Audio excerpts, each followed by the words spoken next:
प्रशांत किशोर जी अगर single majority नहीं बना पाए तो क्या वो भी अपने बच्चों को कसम खाते हैं कि मैं भी इन दोनों से नहीं जुड़ूंगा? मेरे बच्चे तो नहीं, मेरा एक बच्चा है। हाँ। मेरा एक ही बेटा है और मैं आपको बता रहा हूं कि सवाल ही नहीं पैदा होता है। ये तो बात कर रही ना आपने, इसमें बच्चों को क्यों नहीं लाया? आप दुनिया के बच्चे बता रहे हैं बिल्कुल कि आप अपने बच्चों का आंखों में देखिए, आप भी अपने बच्चे को दिमाग में रखिए और आप कहिए कि मैं भी कह रहा हूं कि मैं अपने बच्चे को दिमाग में रख कह रहा हूं कि मैं बीजेपी, कांग्रेस, जेडीयू, आरजेडी से नहीं जुड़ूंगा। भाई मेरे, हम इसको आप जैसे ही मैं कहूंगा आप कहोगे ये तो अरविंद केजरीवाल ने भी कहा था। बच्चों की कसम है, ना बीजेपी से गठबंधन करेंगे ना कांग्रेस से गठबंधन करेंगे। आपने कहा कि देखो लालू जी को यादव समाज का नहीं फिक्र है, अपना लड़का बनवा दिए, तुम्हारा लड़का थोड़ी ना बना। सबसे आप ऐसे पूछते हैं, लालू जी इतना अच्छा बाप है, लड़का नौवा नहीं पास है, लेकिन चाहते हैं कि बिहार का राजा बने। लोग पूछते हैं कि प्रसाद जी जीतकर आ गए तो कौन मुख्यमंत्री बनेगा? देखिए, और जात पात तो आप पर भी आरोप लगा रहे हैं कि आपने जब भी एक बड़ा कार्यक्रम किया उसमें आपने कह दिया कि जो हमारा अध्यक्ष होगा वो इस जाति से आ सकता है। आज बिहार की जो मैं बड़ी समस्या देखता हूँ, लड़का पलायन करना पड़ता है, छोटे छोटे पैसों के लिए दिल्ली में काम कर रहा है, स्वास्थ्य सुविधाएं बड़ी बदहाल है, स्कूल कॉलेजेस उस हिसाब से नहीं है, सब कुछ बदहाल है। अब ये कैसे बदल जाएगा? आपकी सरकार बन भी गई, जैसे फिर मैं केजरीवाल जी को लाऊंगा। बिहार में पूंजी की उपलब्धता को ठीक कर दिया जाए तो बहुत बड़े पैमाने पर डिस्ट्रेस माइग्रेशन को रिवर्स किया जा सकता है। ये बात आप नीतीश जी को क्यों नहीं समझा पाए? अब जनता पूछती है कि जनस्वराज में टिकट पाने का क्या आधार होगा? बहुत सारे यूट्यूबर्स थे जो मुझसे कहे कि प्रशांत जी ने कहा था कि सारे यूट्यूब पत्रकारों को बचा लेंगे, कोई केस हुआ बाद में भुला गए। अब वो कह रहे हैं कि हमको डर लग रहा है कि प्रशांत जी के इर्द गिर्द बड़े बड़े अधिकारी रहते हैं, हम लोग को डर है कि जो युवाओं में उम्मीद थी कि झंडा हम बुलंद किए, टिकट नेताजी का लड़का ले जाएगा। एक इंटरव्यू में और बड़ा वायरल आपका हुआ पानी पीने, करण थापर जी, करण थापर मेरे बड़े मित्र हैं। ऐसा नहीं है कि करण थापर से मैं कोई डर रहा हूं कि मैं इंटिमिडेट हो जाऊंगा। काम छोड़ दीजिए, पैसा छोड़ दीजिए, अगर मोदी जी ने बिहार के विकास के लिए एक बैठक किया हो तो हम ये पूरा अभियान वापस ले लेंगे। मोदी जी का, नीतीश कुमार का ही झंडा लेकर घूमेंगे। आप 19 में तो हम नहीं आए थे, तब तो मोदी जी प्रधानमंत्री थे नहीं। लार्जर देन लाइफ तो आपे बना दिए ना। ठीक है भाई, हो गया। मान लीजिए हमसे गलती हो गई तो प्रायश्चित भी हम ही कर रहे हैं। फिर नीतीश जी को बनवा दिए, धूल हम ही फाक रहे हैं। नीतीश जी को तो फिर बनवा दिया। अरे एक मुस्लिम अपीसमेंट की बात चल रही है, मुसलमान सिर्फ भाजपा के डर से वोट देता है और यही बात मैं मुसलमानों को कह रहा हूँ। उन्हें इस बात का भी डर है कि प्रशांत किशोर मुसलमानों से बात कर रहे हैं, कहीं वोट कटुआ ना बन जाए वो। ये बात आप अपनी जात वालों को क्यों नहीं समझाते, सवर्णों को, जो बीजेपी का वोटर है? मुसलमानों के बीच में जाकर मैं मोदी जी की क्या चर्चा करूंगा? तो ऐसे ही उनकी बात नहीं सुनना चाह रहे। हो सकता है प्रशांत किशोर वही काम कर दें जो काम चिराग पासवान ने पिछली बार कर दिया था। महिलाओं की भागीदारी के बारे में आपकी पार्टी में क्या सीन है? जनस्वराज की सरकार बनी, 15 मिनट में शराबबंदी हटाकर फेंक देंगे। लोग कह रहे हैं कि भैया इससे तो महिला नाराज हो जाएगी। मैंने होता है होने दो। चुनाव लड़ने के लिए पैसा भी चाहिए। आदमी पूछ रहा है कि भैया इतना पैसा आया कहां से? जेपी, कांग्रेस, टीएमसी, इनके जो जुड़े हुए इंडस्ट्रियलिस्ट हैं उनसे यह पैसा ले। इंडस्ट्रियलिस्ट हो, सब बिजनेसमैन हो, छोटे हो, बड़े हो, नेता भी हो, बहुत लोग दे रहे हैं पैसा, बहुत लोग दे रहे हैं। दूसरी पार्टी के भी दे रहे हैं। अब लोग मन में सवाल यह है कि जो आदमी पैसा दे रहा है कुछ उम्मीद तो वो भी कर रहा होगा। प्रशांत किशोर जी मोदी जी के साथ रहे, अरविंद केजरीवाल, स्टालिन या ममता बनर्जी बिल्कुल कॉन्ट्रास्ट लोग हैं। तो आप क्या देख के चुनते थे? पैसा देख के चुनते थे? योगी आदित्यनाथ और अमित शाह में बीजेपी का फ्यूचर कौन है? मैं इतना जानता हूं कि भाजपा का लीडर जो भी होगा वो नरेंद्र मोदी से ज्यादा हार्डलाइनर होगा। अभी जातिगत जनगणना की बात चल रही है तो जातिगत जनगणना के पक्ष में है, लेकिन मैजिक नहीं होगा। ये मैजिक नहीं है और चुनावी फायदे के लिए जो लोग ये बात कह रहे हैं वो देश को गुमराह कर रहे हैं। भैया आप खुद 60 वर्ष सरकार में थे। बिहार को ज्यादा नुकसान किसने पहुंचाया, नीतीश जी ने या लालू तेजस्वी परिवार ने? ज्यादा डेमोक्रेटिक कौन है, नरेंद्र मोदी या ममता बनर्जी? अब लेंस लगा कर देखना पड़ेगा थर्ड एम्पायर को भेज तो के। अंदर से देखिए ना। बिहारियों के आन बान के सवाल है और पहली बार हम लोग ये दिखाएंगे कि भैया बिहार में सारे लोग अनपढ़ नहीं है। जो गंजी के शर्ट के ऊपर गंजी पहन ले वही नेता बिहार का नहीं है। अब की बार प्रशांत किशोर की सरकार अगर 130-40 सीट आई तो मैं उसको अपनी बहुत बड़ी हार मानूंगा। अर्श पर या फर्श पर, बीच में नहीं मरेगी।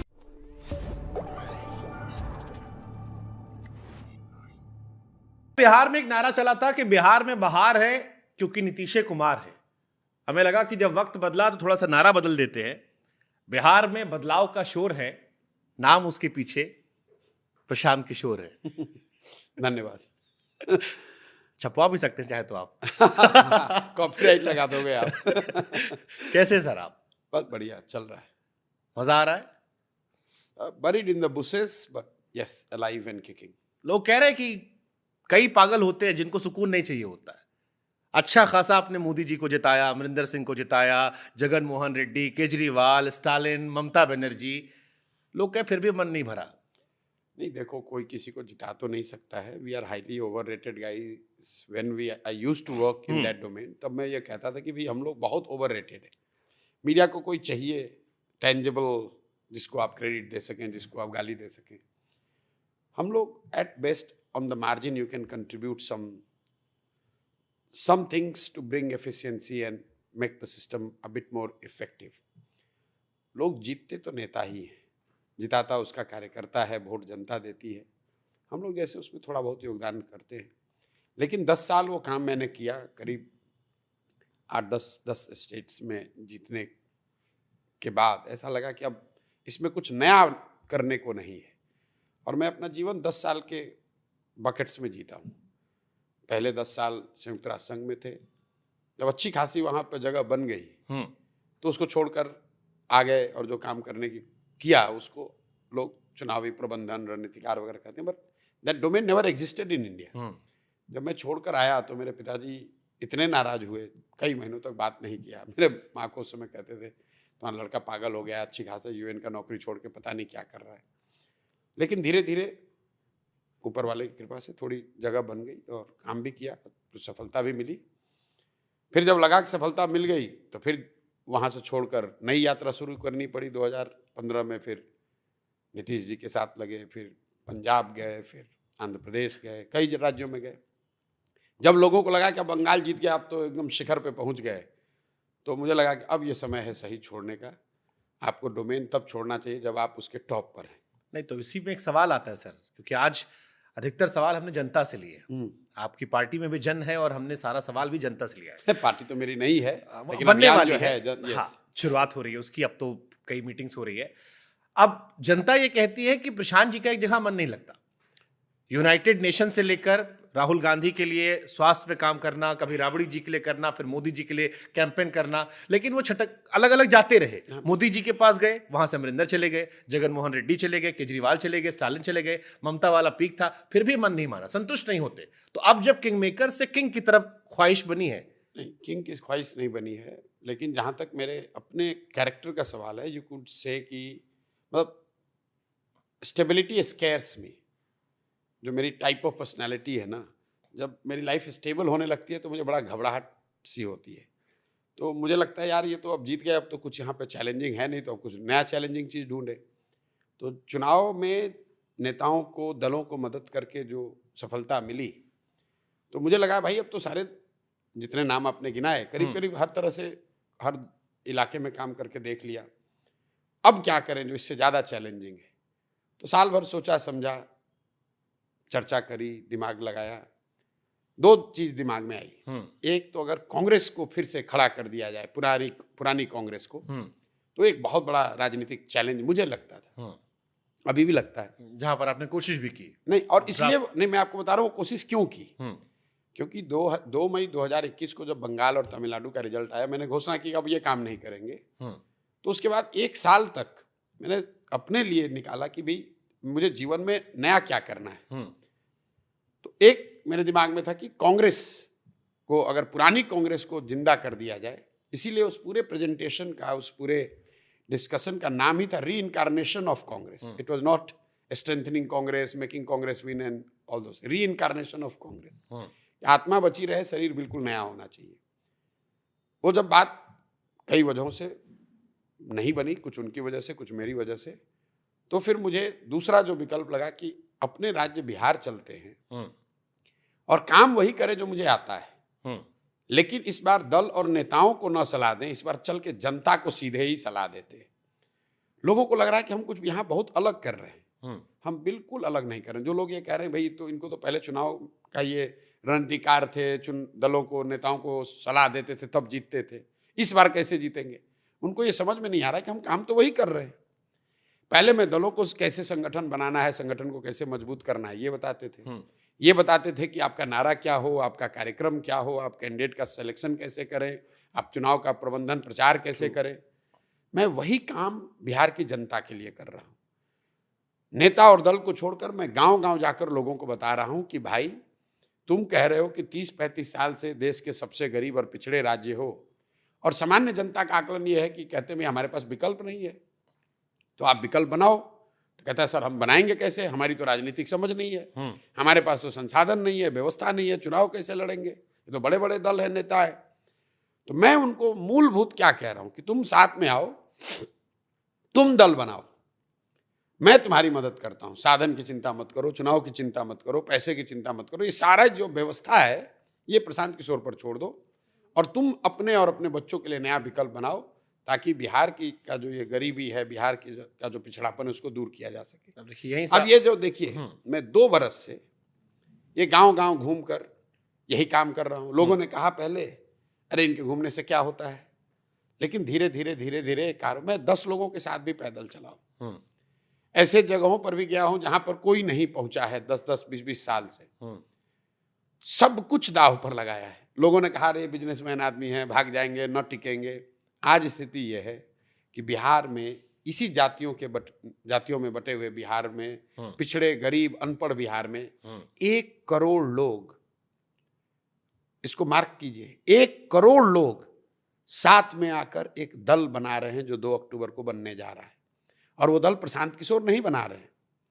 ये पहली बार लोकतंत्र मतलब देश के इतिहास में पहली घटना होगी जिसमें दल बनने के बाद नहीं, दल बनाने के दिन 1 करोड़ लोग आकर दल बना रहे हैं। तो 2 अक्टूबर को जब दल बनेगा तो इस दल को बनाने वालों की संख्या 1 करोड़ होगी। बिहार का कोई प्रखंड, डिस्ट्रिक्ट, पंचायत नहीं होगा जहां इसके पदाधिकारी नहीं होंगे, जहां इसका संगठन नहीं होगा। Just to give you context, जो यहाँ पर 25 साल 30 साल से दल हैं, भाजपा वाले अपने संगठन का बड़ा महिमा मंडन करते हैं, उनका जो कोटेड नंबर है बिहार में वो करीब 66 लाख का है। 30 साल पुराना दल, देश में इतना बड़ा दल, उसके बिहार में मेंबर है 66 लाख, उनका दावा है। सही गलत क्या है उसको छोड़ दीजिए। यहाँ एक ऐसी व्यवस्था बन रही है जिसको 1 करोड़ लोग मिलकर बना रहे हैं। और विडंबना देखिए, भाजपा यहाँ रूलिंग पार्टी है, जदयू रूलिंग पार्टी है, आरजेडी मुख्य विपक्ष है, और वो दल चिट्ठी निकाल रहे हैं कि भाई अपना दल मत छोड़ो, जनसुराज मत जाओ। पहली बार रूलिंग पार्टी के लीडर छोड़कर, अपना दल छोड़कर एक ऐसी व्यवस्था अभियान का हिस्सा बन रहे हैं जो अभी दल भी नहीं है। ठीक, तो ये दिखाता है कि नीचे इसका कितना असर है। ठीक, और लोग कितना डेस्परेट हैं कि नया विकल्प बनना चाहिए। देखिए जो बातें आपने कही मैं इसको बिल्कुल इनकार नहीं करूंगा, क्योंकि मेरे अपने पॉडकास्ट में कम से कम 7-8 आदमी आपकी तारीफ कर चुके हैं। बीती शाम मैं कुमार विश्वास के साथ बैठा था, वो भी यही बात कह रहे थे। लेकिन अब मैं कुमार विश्वास की बात से सवाल उठा कहता हूं, उन्होंने भी ये सवाल उठाया, और ये सवाल मेरे जैसे तमाम लोगों के मन में भी आता है कि जो बात आप कह रहे हो, ये सारी बातें हमने 2012 में दिल्ली में देखी थी। ऐसे ही सेम घटनाक्रम हो रहा था। बीजेपी कांग्रेस थी, उसमें एक नई पार्टी का उदय हुआ, आंदोलन से आम आदमी पार्टी थी। अब लोगों के मन में अभी जो सवाल है वो ये है कि क्या प्रशांत किशोर अरविंद केजरीवाल बनने जा रहे हैं? उनकी पार्टी आम आदमी पार्टी जैसे तो नहीं हो जाएगी, क्योंकि जो बातें आप कह रहे हो, जो तो होप आप दे रहे हो, जो तस्वीर आप दिखा रहे हो, यही एग्जैक्टली सारी कहानी 2012 में हमने देखी थी। और अब बड़ा कई बार लोगों को तकलीफ होती है कि कोई जेल जा रहा है, कोई कुछ हो रहा है, कई लोगों के मन में डाउट है। तो आप पर क्यों भरोसा करें? बिल्कुल, आपने कंपैरिजन जो किया है या जो लोग कर रहे हैं, उनको जन स्वराज अभियान की मूल बातों की कोई समझ नहीं है। आपने अपने शब्द में, आपके शब्दों में कहा कि आम आदमी पार्टी आंदोलन से निकली हुई पार्टी। प्रशांत किशोर का आंदोलनों में कोई यकीन नहीं। मेरे आप जितने इंटरव्यू है देख लीजिए, मैं जितने संवाद किया उसमें देख लीजिए, मेरा आंदोलनों में कोई यकीन ही नहीं है। क्यों नहीं है? मानव सभ्यता के इतिहास को अगर आप पढ़ेंगे, सिर्फ बिहार में, देश में, भारत में नहीं, पूरे दुनिया में मानव सभ्यता के इतिहास को अगर आप पढ़ें तो फ्रांस की क्रांति को अगर हम लोग अपवाद के तौर पर हटा दें तो आज तक ऐसा हुआ ही नहीं कि किसी आंदोलन से समाज का सृजन हुआ हो, नए समाज का सृजन हुआ हो। आंदोलन जो है वो एक ऐसा तेज हथियार जैसा है जिससे आप लोगों को सत्ता से हटा सकते हैं, बड़े से बड़े सल्तनत को उखाड़ सकते हैं। उससे नए समाज का सृजन नहीं किया जा सकता है। अगर आपके पास तेज हथियार है, आप बड़े से बड़े वृक्ष को काट सकते हैं, लेकिन पौधे को वृक्ष बनाने के लिए कोई हथियार काम आने वाला नहीं है। वो तो उसकी एक अपना सतत ग्रोथ की, सृजन की का काल है, उसकी अपनी एक प्रक्रिया है। तो जन सुराज अभियान में 2 वर्ष में हमने कोई धरना नहीं दिया, कोई प्रदर्शन नहीं किया, कोई रेल रोको, चक्का बंद, जाम करो, ऐसा कहा नहीं, किसी को हटाने की बात नहीं कही। हमने ये भी नहीं कहा कि वोट किसको दो। हर मीटिंग में जाकर ये कह रहे हैं कि वोट जिसको मन है उसको दो, लेकिन एक संकल्प लो कि अगली बार वोट नेता को देखकर नहीं दोगे, जाति को देखकर नहीं दोगे, धर्म को देखकर नहीं दोगे, 5 किलो अनाज के लिए नहीं दोगे, मंदिर मस्जिद के लिए नहीं दोगे, अगली बार वोट अपने बच्चों के पढ़ाई और रोजगार के लिए दोगे। ये एकमात्र एक ही लक्ष्य, एक ही मैसेज। कभी कभी जो हमारे साथ लोग चलते हैं वो इतना बोर हो जाते हैं क्योंकि मैं यही भाषण आज 2 बरस से गांव गांव जाकर दे रहा। आज नहीं बोर होंगे सर, आज हम आपके लिए इन भाषणों में बता रहा हूं। आज मैं आपके लिए फिर मैं आ रहा हूं आम आदमी पार्टी वाले पे। और इन सारे बातों तो मैंने आम आदमी पार्टी के तरह कभी ये नहीं कहा कि जनसुराज या प्रशांत किशोर आपको सुधार देंगे। मैं ये कह रहा हूं कि भैया 1 नहीं 10 प्रशांत किशोर आएंगे तब भी तुम नहीं सुधरोगे, तुमको कोई नहीं सुधार सकता है। भाई एक आपके सौरभ जी आए, सौरभ द्विवेदी जी हैं, उन्होंने इंटरव्यू मेरा किया, एक दिन मेरे साथ पदयात्रा में चले। तो उनका पहला सवाल था कि प्रशांत जी इस यात्रा को हम लोग लताड़ यात्रा, डांट यात्रा कहना चाहते हैं, क्योंकि हम ये नहीं कह रहे कि आप जनता जनार्दन हैं, ये बिहार के महान जनता, हमको वोट दे दो, हम आपको सुधार देंगे, ठीक कर देंगे, जन लोकपाल ला देंगे, भ्रष्टाचार दूर कर देंगे। हम कह रहे हैं भाई जब तक तुम नहीं जगोगे तो प्रशांत किशोर आए, जनसुराज आए, सुधरने वाला नहीं है। जो आपके भाषण आप बता रहे हैं तो मैं सुना है, मैं आम आदमी पार्टी से बिल्कुल उलट बात कह रहा हूं। दूसरी बात कर दिया। हाँ। दूसरी बात मैंने पहले दिन से ये कहा है कि जनसुराज जब दल बनेगा तो वो प्रशांत किशोर का किसी व्यक्ति, किसी जाति, किसी परिवार का दल नहीं होगा। और 2 अक्टूबर को जब लोगों ने क्या कहा, अरे अब तो कह न रहे हैं, देखिएगा ना अपने बनेंगे। 2 अक्टूबर को आप देखेंगे कि इसी बिहार की जनता के द्वारा जो लोग मिलकर दल बना रहे हैं वो लोग साथ में आकर नया नेतृत्व चुनेंगे और वो नेतृत्व लोगों को लगेगा कि अच्छा ये भी आदमी बिहार में था, ऐसा व्यक्ति भी बिहार में था जो राजनीति कर सकता है या राजनीति में आ सकता है। ये इस अभियान की ताकत है। और मेरी भूमिका 2 अक्टूबर के बाद जब ये दल बन जाए तो भी बदलने वाली नहीं है।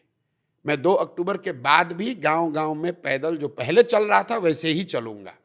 तब तक चलूंगा जब तक कि बिहार में व्यवस्था बदल ना जाए। 2 बरस लगे, 5 बरस लगे, 10 बरस लगे, मैंने ये संकल्प लिया हुआ है, इसको छोड़ूंगा नहीं। ठीक बात, कोई घबराहट नहीं है। मैं चलते चलते नहीं थका हूं, लोग थक गए, भाई कितना दिन चलिएगा, 2 बरस से चल ही रहे हैं। मैं 2 बरस में 60% बिहार ही चल पाया हूं, अभी 40% बिहार बाकी है। और आप देख रहे हैं कि कितनी बड़े संख्या में लोग अच्छी बात जनसुराज के लिए कह रहे हैं, इस प्रयास के लिए कर रहे हैं। क्यों कह रहे हैं? क्योंकि बिहार में जाकर आप सर्वे करके देख लीजिए, एक चीज आप पाएंगे कि 2/3 से ज्यादा लोग ये कह रहे हैं कि बिहार में बदलाव चाहिए। वो चाहे आरजेडी का समर्थक है, भाजपा का समर्थक है, नीतीश का समर्थक है, कहता भैया कुछ भी हो बदलाव होना चाहिए। इसका मतलब ये नहीं कि वो जनसुराज को चाहता है, मैं ये भी कह रहा हूं, लेकिन बदलाव होना चाहिए, इस पर तो करीब करीब आम सहमति बिहार में है।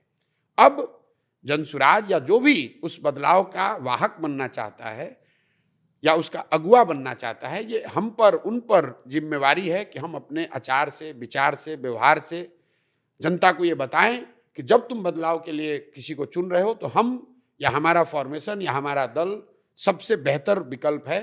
ये जिम्मेवारी जो लोग विकल्प दे रहे हैं उन पर है, लेकिन जनता के मन में बिल्कुल क्लैरिटी है, उसको बदलाव चाहिए। अब वो जनता जिसकी आप बात कर रहे हैं उसी सवाल लेके हम आए हैं, बहुत सारा सवाल लाए हैं, इसलिए आप थोड़ा सा हमको ही मौका दीजिए आज कि हम भी कुछ पूछ सके।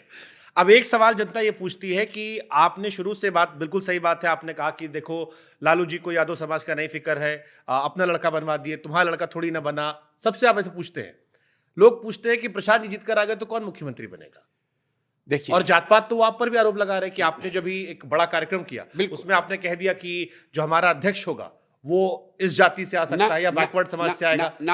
जात पात आपने नहीं कि उसमें कहा। आप बिल्कुल सुनिए उस बात।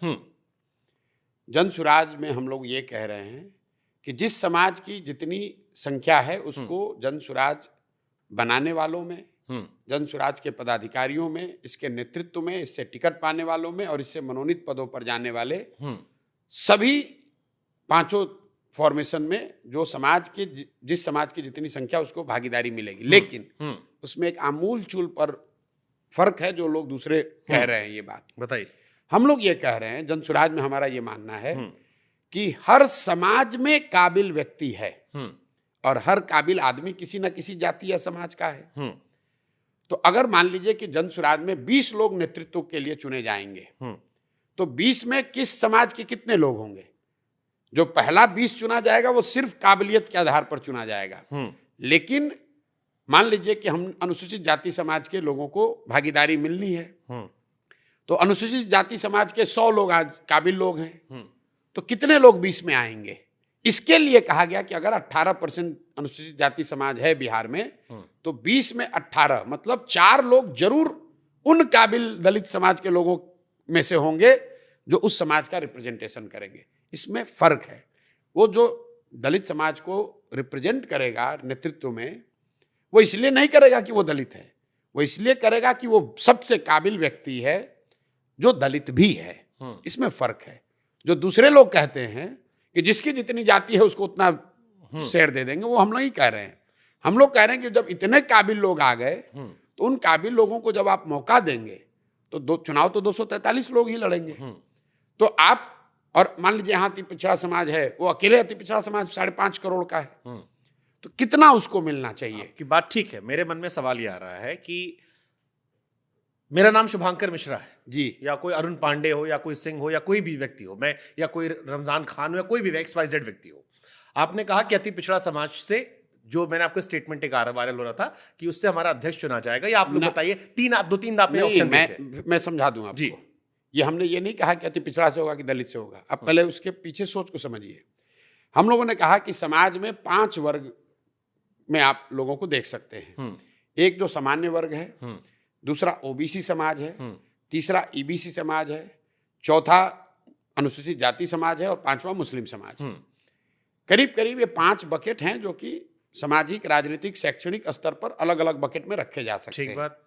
हम लोगों ने कहा कि भाई आपकी संख्या और काबिलियत के हिसाब से भागीदारी तो मिल गई, लेकिन नेतृत्व तो कौन सबसे पहले करेगा? उसका ऑर्डर कैसे तय किया जाए कि पहला अध्यक्ष पहली बार नेतृत्व इसका कौन करेगा, दूसरी बार कौन करेगा, तीसरी बार कौन करेगा? तो उसके लिए हम लोगों ने जो फॉर्मूला दिया है कि अगर आप पिता हैं और आपके 4 बच्चे हैं, 4 बच्चे काबिल हैं, उसमें एक बच्चा थोड़ा कमजोर है, आप संपत्ति का बंटवारा करते हैं, चारों बच्चों को बराबर ही करेंगे। लेकिन जो बच्चा एक कमजोर है उसकी चिंता आप थोड़ा ज्यादा करोगे कि नहीं, पहले हमारे रहते हुए इसको पहले दे देता हूं। तो मैंने जो सभा में पूछा कि आप बताओ कि सामाजिक, राजनीतिक, शैक्षणिक, आर्थिक स्तर पर सबसे पीछे कौन है इन 5 वर्गों में? लोगों ने कहा अनुसूचित जाति समाज है, तो उसको पहला हक मिलना चाहिए। वो पहला इस दल का नेतृत्व उस समाज का आदमी करेगा। दूसरा किसको मिलना चाहिए?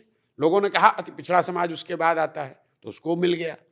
तीसरा लोगों ने कहा मुसलमान है, तो मुसलमान को मिल गया। सुन लीजिए जी सर। फिर सामान्य और ओबीसी वर्ग को मिला। उसके बाद जो सबसे यूनिक बात समझिए, जिस बिहार में दशकों से लोग जातियों के नाम पर लोगों को लड़ाकर राजनीति करते रहे हैं, मैं आपको निमंत्रण भी दे रहा हूं और चुनौती भी दे रहा हूं। आप उस वीडियो को देखिए जहां मैंने ये कार्यक्रम किया है।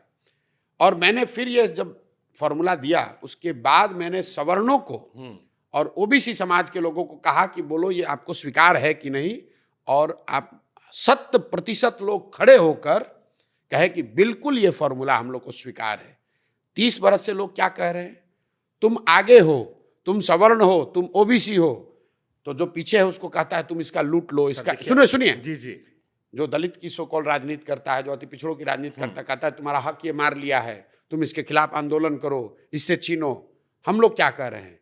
हम लोग कह रहे हैं कि तुम भाई आगे हो तो थोड़ा थम जाओ, जो भाई पीछे छूट गया है उसका हाथ पकड़ो, उसको ऊपर बढ़ाओ, ये जिम्मेवारी तुम्हारी है। और समाज ये मानने के लिए तैयार है। मुझे किसी सवर्ण ने, ओबीसी ने नहीं कहा उस पूरे सभा में, और 1,20,000 लोगों से ये कंसल्टेशन पब्लिक में कैमरे के सामने किया जा रहा है। 2 हुआ है, 6 और बाकी है। और लोगों ने क्या कहा? नहीं, बिल्कुल ये सही फॉर्मूला है, क्योंकि किसी को दलित है इसलिए नहीं बना रहे हैं, इसलिए नहीं बना रहे हैं कि वो अति पिछड़ा है। सीधा फॉर्मूला है, सामाजिक, राजनीतिक, शैक्षणिक, आर्थिक स्तर पर जो सबसे पीछे, उसको सबसे पहले मौका। अब आपने सारी बात की, मेरे मन में 3-4 बातें आई, क्योंकि मैंने आपको बहुत धैर्य सुना। पहली बात आपने कहा कि मेरे आम आदमी पार्टी में कनेक्शन नहीं है। एक कनेक्शन जो मुझे महसूस हुआ सुनते हुए ये था, अरविंद केजरीवाल भी कहते थे कि हमने आपस में कंसल्ट कर लिया, उसमें कहा गया, ये बात हो गई। ये अक्सर ये स्टेटमेंट उनसे भी हमने कई बार सुना है। दूसरा, अपीसमेंट सर इसी को तो कहते हैं। एक बड़े वर्ग को, ये बात ठीक है, काबिलियत वाली बात है, लेकिन मान लीजिए कोई व्यक्ति बहुत काबिल हो सकता है उसका नाम रमजान हो सकता है शंकर पांडे नाम हो, आपने बड़ी आबादी में से दे दिया, तो यही तो बाकी पॉलिटिकल पार्टीज भी करती कि वो एक जातिगत आधार पर बड़ी आबादी से नहीं दिया। आपने ठीक कहा, कोई शंकर पांडे बहुत काबिल हो सकता है, शायद तो बिहार का ज्यादा भला कर देता। एक में सुनिए, और कोई निरंजन मेहता भी बहुत काबिल हो सकता है, बिल्कुल जायज है। कोई अंसारी, मोहम्मद अंसारी भी बहुत काबिल हो सकते हैं। लेकिन आप जब कोई व्यवस्था बना रहे हैं तो आपको देखना है कि इन सारे काबिल लोगों में इनका प्रोपोर्शन क्या होना चाहिए। आप सिर्फ एक व्यक्ति को, अगर वो संजय पांडे सबसे बड़े काबिल आदमी हैं, तो सामान्य वर्ग के लोग भी तो नेतृत्व करेंगे ना, 2 बरस के बाद कर लेंगे। बट अभी इलेक्शन में ये करना चाहिए ताकि वोट बैंक हमको फायदा दे। इलेक्शन से नहीं मतलब है इसका, इसमें तो सर है, इसका कोई इलेक्शन से लेना देना नहीं है। बट पॉलिटिकल पार्टी सारी चीज इलेक्शन के लिए करती है सर। इसका ये चीज जन स्वराज के संविधान में लिखा जा रहा है। ये सिर्फ संविधान, ये इलेक्शन की बात नहीं है कि इसी ऑर्डर में ये बनेगा, इसी ऑर्डर में ये चलेगा। ये प्रशांत किशोर का डिक्टेशन नहीं है, ये लोग जो बना रहे हैं वो मिलकर इसको तय कर रहे हैं। आपने कहा कि अरविंद केजरीवाल भी यही कहते थे। आप तो मीडिया में हैं, वो वीडियो दिखाइए जहां पर इस तरह के ओपन सर्वे हुए हैं। आप वो वीडियो दिखाइए जहां पर 5000 गांव में कोई गया हो और वीडियो रिकॉर्डिंग के तहत ये सारी चर्चा की गई है। आप मुझे वो वीडियो दिखाइए जहां लोगों ने कहा कि अरविंद केजरीवाल होंगे और उसके बाद वो कहते थे कि व्हाट्सएप पे हमने मंगा लिया है। ये फर्क है, ठीक है, ठीक। आपने कहा वो व्हाट्सएप पर हुआ है। फर्क क्या है, हम यहाँ गांव में जाकर खुद कर रहे हैं, उसको वीडियो रिकॉर्ड कर रहे हैं और खुले जनमानस के सामने कर रहे हैं। और इसकी बड़ी बात सुनिए, ये सब होने के बाद कास्ट पॉलिटिक्स सब भी कर रहे हैं ना सर? कोई कास्ट पॉलिटिक्स नहीं है। देखिए, जाति जो है वो एक समाज की बड़ी सच्चाई है। जाति को समझना और समझ के जस्टिस करना वो एक बात है, और जाति को समझकर जाति की राजनीति करना दूसरी बात है। जन स्वराज उन लोगों की व्यवस्था है जो जाति को समझ रहे हैं और जातियों से जुड़े हुए जो इंट्रिकेट मामले हैं उनको साधने, संभालने, संयोजन का प्रयास कर रहे हैं। जातियों का इस्तेमाल करके एक दूसरे को लड़ाकर राजनीतिक फायदा साधने की बात नहीं हो रही। आपकी मैंने ये भी बात मान ली। अब इसके आगे एक सवाल पूछता हूं मैं। ये आपने अध्यक्ष बनवा दिया, आपने कहा अध्यक्ष नहीं, हमने एक फॉर्मूला बनाया जिसके तहत पार्टी को पहले कौन लीड करेगा वो वहां से निकल कर आएगा। अब आप गए जनता के बीच में जी, आपकी किस्मत अच्छी है, आपका रिकॉर्ड अच्छा है, मैं रिकॉर्ड मान के कह रहा हूं आप जीत गए। अब पहले मुख्यमंत्री का भी तो फॉर्मूला तय किया होगा आपने, कुछ तो सोचा होगा। बिल्कुल। हाँ, तो क्या फॉर्मूला? तो जैसे 2 साल हमने जब चलना शुरू किया तो लोगों ने कहा पार्टी कैसे बनेगा, इसका संविधान क्या होगा, इसका नेता कैसे बनेगा। तो 2 साल गांव-गांव कंसल्ट करके ये फॉर्मूला बनाया, संविधान इसका लिखा जा रहा है। 1000 मीटिंग्स हुई हैं सिर्फ पार्टी का संविधान लिखने के लिए। लोग दल बनाते हैं, अगले दिन आपको मालूम भी नहीं है कि दल का संविधान किसने लिखा है। लोगों को मालूम है भैया इन्होंने पार्टी बनाई है, इसके नेता होंगे, इसके बाद इनके बेटा होंगे। हमने आपको बताया कि जब ये दल बनेगा तो आपको पता चलेगा कि इस दल को कौन लोग बना रहे हैं, कौन इसका नेतृत्व करेगा, इसका संविधान क्या होगा, इसकी प्राथमिकताएं क्या होंगी। अब जब ये दल बन जाएगा तो वो लोग बैठकर मार्च में, अभी से बता देता हूं, मार्च में पब्लिक एजेंडा, अपना पूरा विजन डॉक्यूमेंट और बिहार के लिए क्या लोग करेंगे उसकी घोषणा होगी। और उसके बाद कौन इस पार्टी का मुख्यमंत्री का चेहरा होगा ये भी चुनाव से पहले बताएंगे। अभी नहीं बताएंगे? नहीं, अभी नहीं, अभी पार्टी बना नहीं, अभी पार्टी नहीं बनी, लेकिन अध्यक्ष बता दे रहे हैं। नहीं, अध्यक्ष का भी नाम नहीं बताया। नाम नहीं बताया, कहां से, किस समाज से? नहीं, किस समाज से? समाज भी नहीं बताया, फॉर्मूला बताया। हाँ। और उस पर चर्चा करके लोग सुन रहे, इसी पर आ रहे हैं। उसी तरीके से जब ये दल बनेगा, जब दल बना ही नहीं है तो हम कैसे बता दें कौन मुख्यमंत्री होगा? दल नहीं बना, लेकिन अध्यक्ष, अभी दल नहीं बना। हाँ। लेकिन अध्यक्ष का फॉर्मूला आ गया। अब आया, अब मैं कह रहा 2 बरस के बाद आया। हाँ। 2 बरस के प्रयास के बाद मैंने आपको क्या कहा, 2 अक्टूबर के बाद जब ये दल बन प्रशांत जाएगा, किशोर के अलावा कोई और मुख्यमंत्री बन सकता है? बिल्कुल बन सकता है, बिल्कुल बन सकता है। प्रशांत किशोर के क्योंकि मुख्यमंत्री लोग ये मान रहे हैं कि अध्यक्ष आपने एक बड़े समाज से दिया कि अध्यक्ष के नाम पर वोट आ जाएगा और उसके बाद प्रशांत जी मुख्यमंत्री बन जाएंगे। आपको लगता है कि अध्यक्ष के नाम पर बिहार जीता जा सकता है? सर, यहाँ तो देश में राष्ट्रपति लोग बनाते हैं जात देखकर। वो ठीक बात है, लेकिन अगर आपको लगता है कि किसी एक समाज के लोग को अध्यक्ष बना देने से बिहार जीता जा सकता है, माहौल तो बना सकते सर। बिल्कुल नहीं। आप बिल्कुल ऐसा डिप्टी सीएम बनता है सर प्रदेश आप में। बिहार, वो देखिए दूसरे क्या कर रहे हैं, अगर हम उसी काम को करने के लिए आए हैं तो फिर जीवन का इतना सब दाव पर क्यों लगाएं? तब तो अच्छी खासी जिंदगी चल रही थी, राजा वाला जिंदगी होगी सर, जी रहे थे। अब नहीं, वहां किंग मेकर थे, यहाँ किंग होंगे ना ना ना, उसमें ज्यादा सहूलियत में थे। तो आप ही तो कहे आपको स्टेबिलिटी नहीं चाहिए। तो मैं आपको बता रहा हूँ, तो आपको कैसे मालूम है कि बिहार जीतने के बाद मैं स्टेबल होना चाहूंगा? तो फिर कुछ और करेंगे, कुछ और करना चले जाएंगे, आपके यहाँ आके घूमने लगेंगे। ये इसकी कोई गारंटी थोड़ी है। आप दल बनने दीजिए, ठीक है। और मैं बिल्कुल आपको अभी से बता दे रहा हूं, मार्च में इस दल के पब्लिक प्रोग्राम की प्राथमिकताओं की घोषणा की जाएगी। ठीक बात। उसके साथ 10 साल का विजन डॉक्यूमेंट जारी किया जाएगा, और बिहार के इसको ध्यान से सुनिए, 8,500 पंचायतों का अलग अलग प्रोग्राम बनाकर कि हर पंचायत का, जिन पंचायतों में मैं पैदल गया हूं और जहां नहीं गया वहां का भी, 8,500 पंचायतों का अगले 10 साल का विकास का योजना जारी करेंगे। आप उसको मार्च से लेकर 6 महीना पब्लिक के पास होगा देखने के लिए कि आपके पंचायत के लिए जनसुराज क्या कह रहा है। फिर अब आपका भाई इसका नेता कौन बनेगा? तो जब मार्च में दल बन गया, अक्टूबर में, मार्च में पब्लिक के प्राथमिकताओं की घोषणा हो गई, जनसुराज का विजन प्रोग्राम लोगों को पता चल गया, तो चुनाव से पहले जून में, जुलाई में सब लोग मिलकर तय करेंगे। उनको यह भी बताया जाएगा कि इसका चेहरा कौन होगा और कौन लोग इसको आगे लीड आप करेंगे। जो कह रहे हैं वो हम उस तक इंतजार करेंगे, तब उसके सवाल में घेर लीजिएगा। तब पूछेंगे। अब दूसरा सवाल पूछते हैं, नीतीश जी मोदी जी से आखिरी बार कब मिले थे आप? नीतीश जी से मैं मिला था, काफी दिन हो गए, उनके यहाँ ऑफिशियल रेजिडेंस पे मिला था, और अच्छी खासी बात हुई। ठीक। एक डेढ़ आप नीतीश जी मोदी जी से? मोदी से तो यार मिला नहीं, लेकिन वो दोनों आपको बहुत सुनते हैं। नहीं, मुझे मैं बता रहा हूँ क्यों, मैं बता रहा हूँ क्यों सुनते हैं। क्योंकि प्रशांत किशोर जी एक रैली में गए और कहे कि देखो भाई, तुमने मोदी जी को पुलवामा के नाम पर वोट दिया, काहे तुम्हारा विकास होगा? नीतीश जी को तुमने इस नाम पे वोट दिया, लालू जी को तुमने इस नाम पे वोट दिया, अरे विकास चाहिए तो फिर लड़का लोग की तरफ देखो। मोदी जी ने कहा इस बार बजट में सारा पैसा बिहार को दे देते हैं। अब सवाल ये सर, सवाल ये है कि अगर बिहार का विकास करना है तो पैसा तो नीतीश कुमार जी लिया, जिनको आपने कहा कि आखिरी समय में चल, एकदम बिल्कुल रिटायरमेंट तरफ चल रहा है। अगर जात पात देखना है तो हिंदू मुसलमान तो हर बार हो ही जाता है। फिर एमवाई फैक्टर आप ही लोग कहते हैं कि तेजस्वी जी की पार्टी करती है। तो जात के हिसाब से, विकास के हिसाब से कई पॉलिटिकल पार्टीज जो क्लियर है कि भाई हमारे पास पैसा है, सेंट्रल पार्टी हम है, 60,000 करोड़ हम दे रहे हैं, हमको सरकार में लाओगे तो आगे मिलेगा। हम प्रशांत किशोर को क्यों? ठीक बात है। आपने मेरा पूरा भाषण शायद ध्यान से सुना नहीं मोदी जी के हवाले से। पहली बात तो जो अभी बिहार को मिला है बजट में जो थोड़ा बहुत पैसा, और कितना चाहिए सर? मैं बता रहा हूँ, 2015 के चुनाव में मोदी जी ने दिल्ली से नहीं, बजट से नहीं, बजट में नहीं, आरा में सभा में पूछा, और हाथ उठाकर बोला कितना चाहिए, कितना चाहिए, 60,000 दूं कि 60,000 करोड़ दूं कि 70,000 करोड़ दूं, 80,000 करोड़ दूं कि 90,000 करोड़ दूं। बढ़ाते बढ़ाते बोला 1,60,000 करोड़ का पैकेज दिया। नतीजा क्या हुआ? नतीजा क्या हुआ? बीजेपी को 55 सीट आया। मैं ये नहीं कह रहा हूं कि सेंटर पैसा दे रहा है कि नहीं, तो ये बात ही नहीं कर रहे। हम लोग ये कह रहे हैं, आपने वो डीएनए वाला करवा लिया था ना सर उस टाइम। तो अब गजब आपने किया था। हम अभी क्या कर रहे हैं मोदी जी के लिए? मैं गांव गांव जाकर ये कह रहा हूं कि 14 में हम लोगों ने 30-32 सीट मोदी जी को जिताया, जाति धर्म भूल कर जिताया, क्योंकि मोदी जी के जाति का तो कोई बिहार में रहता नहीं है। फिर भी लोग कहता है बिहार में सब जाते वोट देता है। हम कहते भाई मोदी जी को वोट कौन दे रहा है, उनके जाति का तो कोई नहीं है बिहार में।